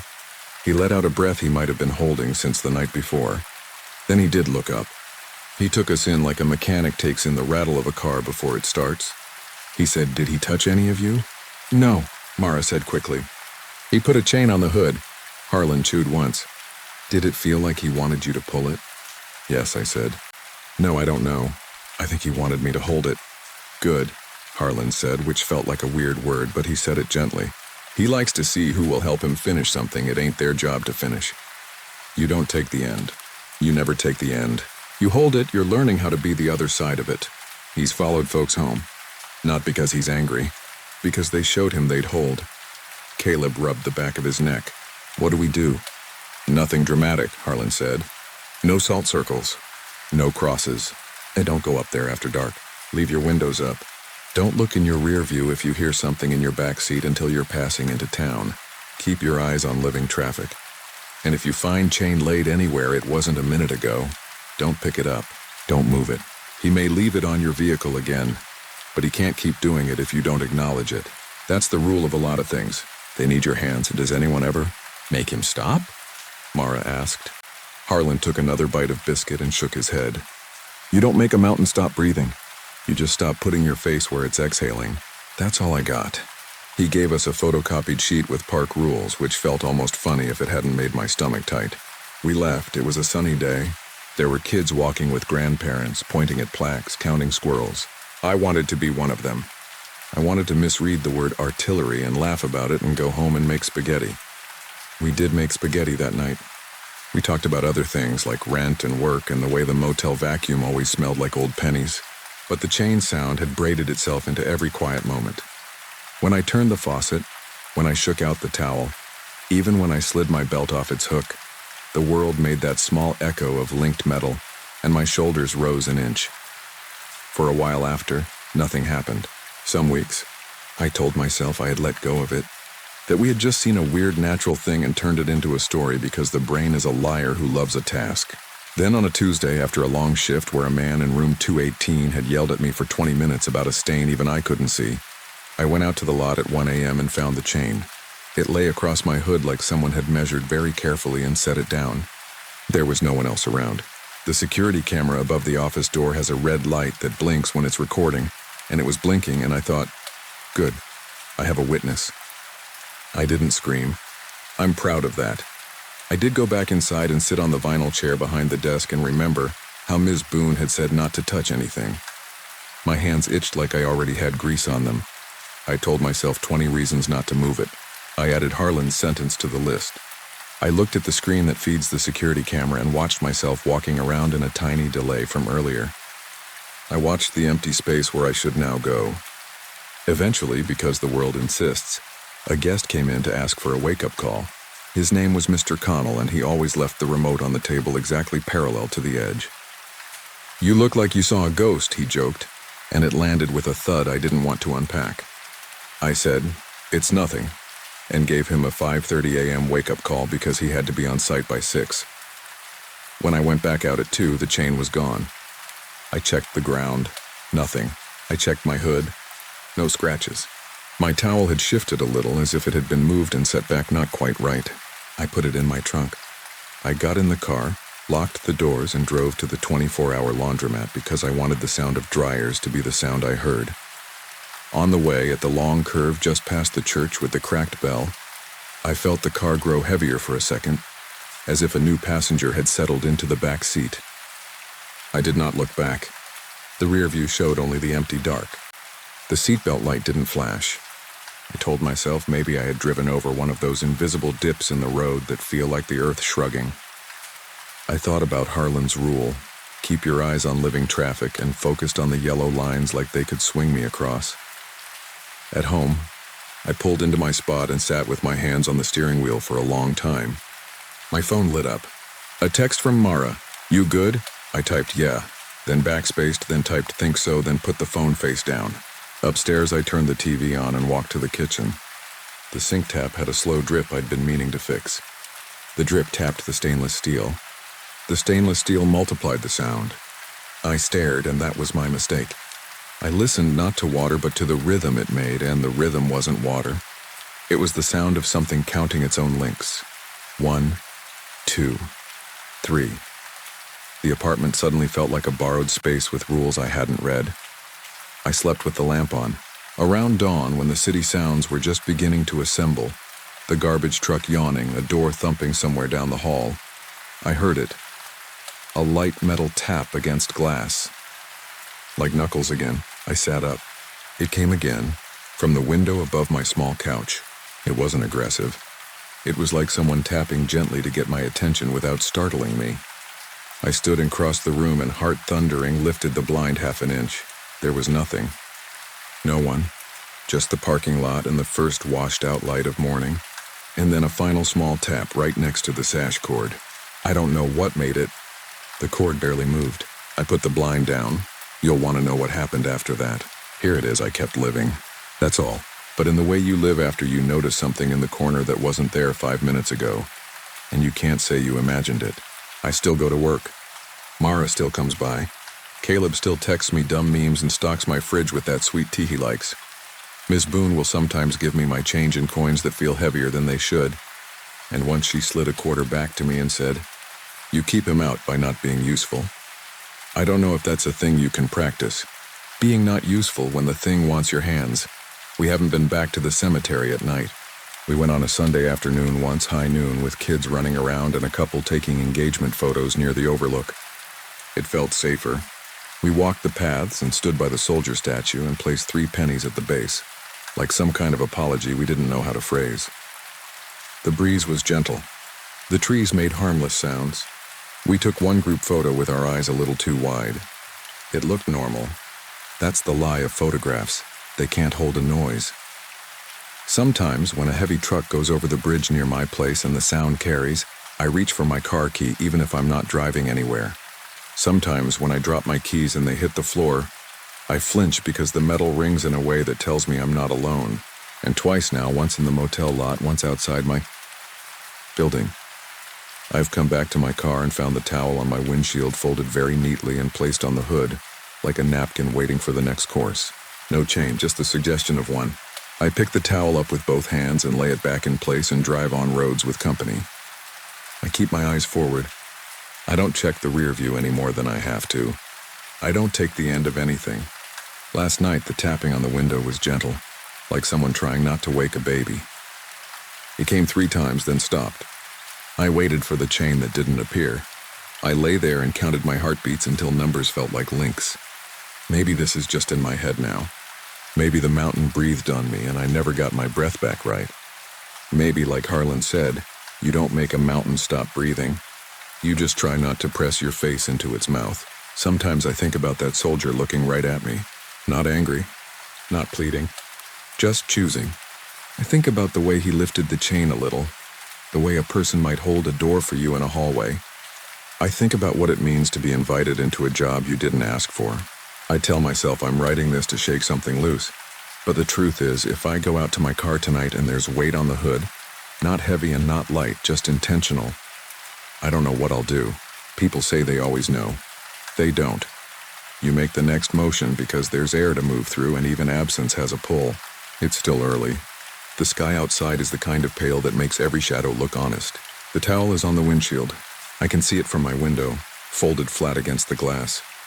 If I listen, really listen, I can hear the small things the day is always doing. A neighbor upstairs dragging a chair. A far-off train. The clatter of someone dropping cutlery in a sink and laughing at themselves. In the middle of all that, just underneath it, is another sound. as soft as a coin placed on a desk. It's not in the room. It's not outside exactly. It's in that space you carry with you when you leave a place where the ground remembers more than you do. I tell myself I don't hear it. I tell myself I'll get better at not being useful. I whisper to the quiet, the way you talk to a dog you hope will stay on the porch, and I say, "We're leaving." And then I wait to see if the chain moves without me.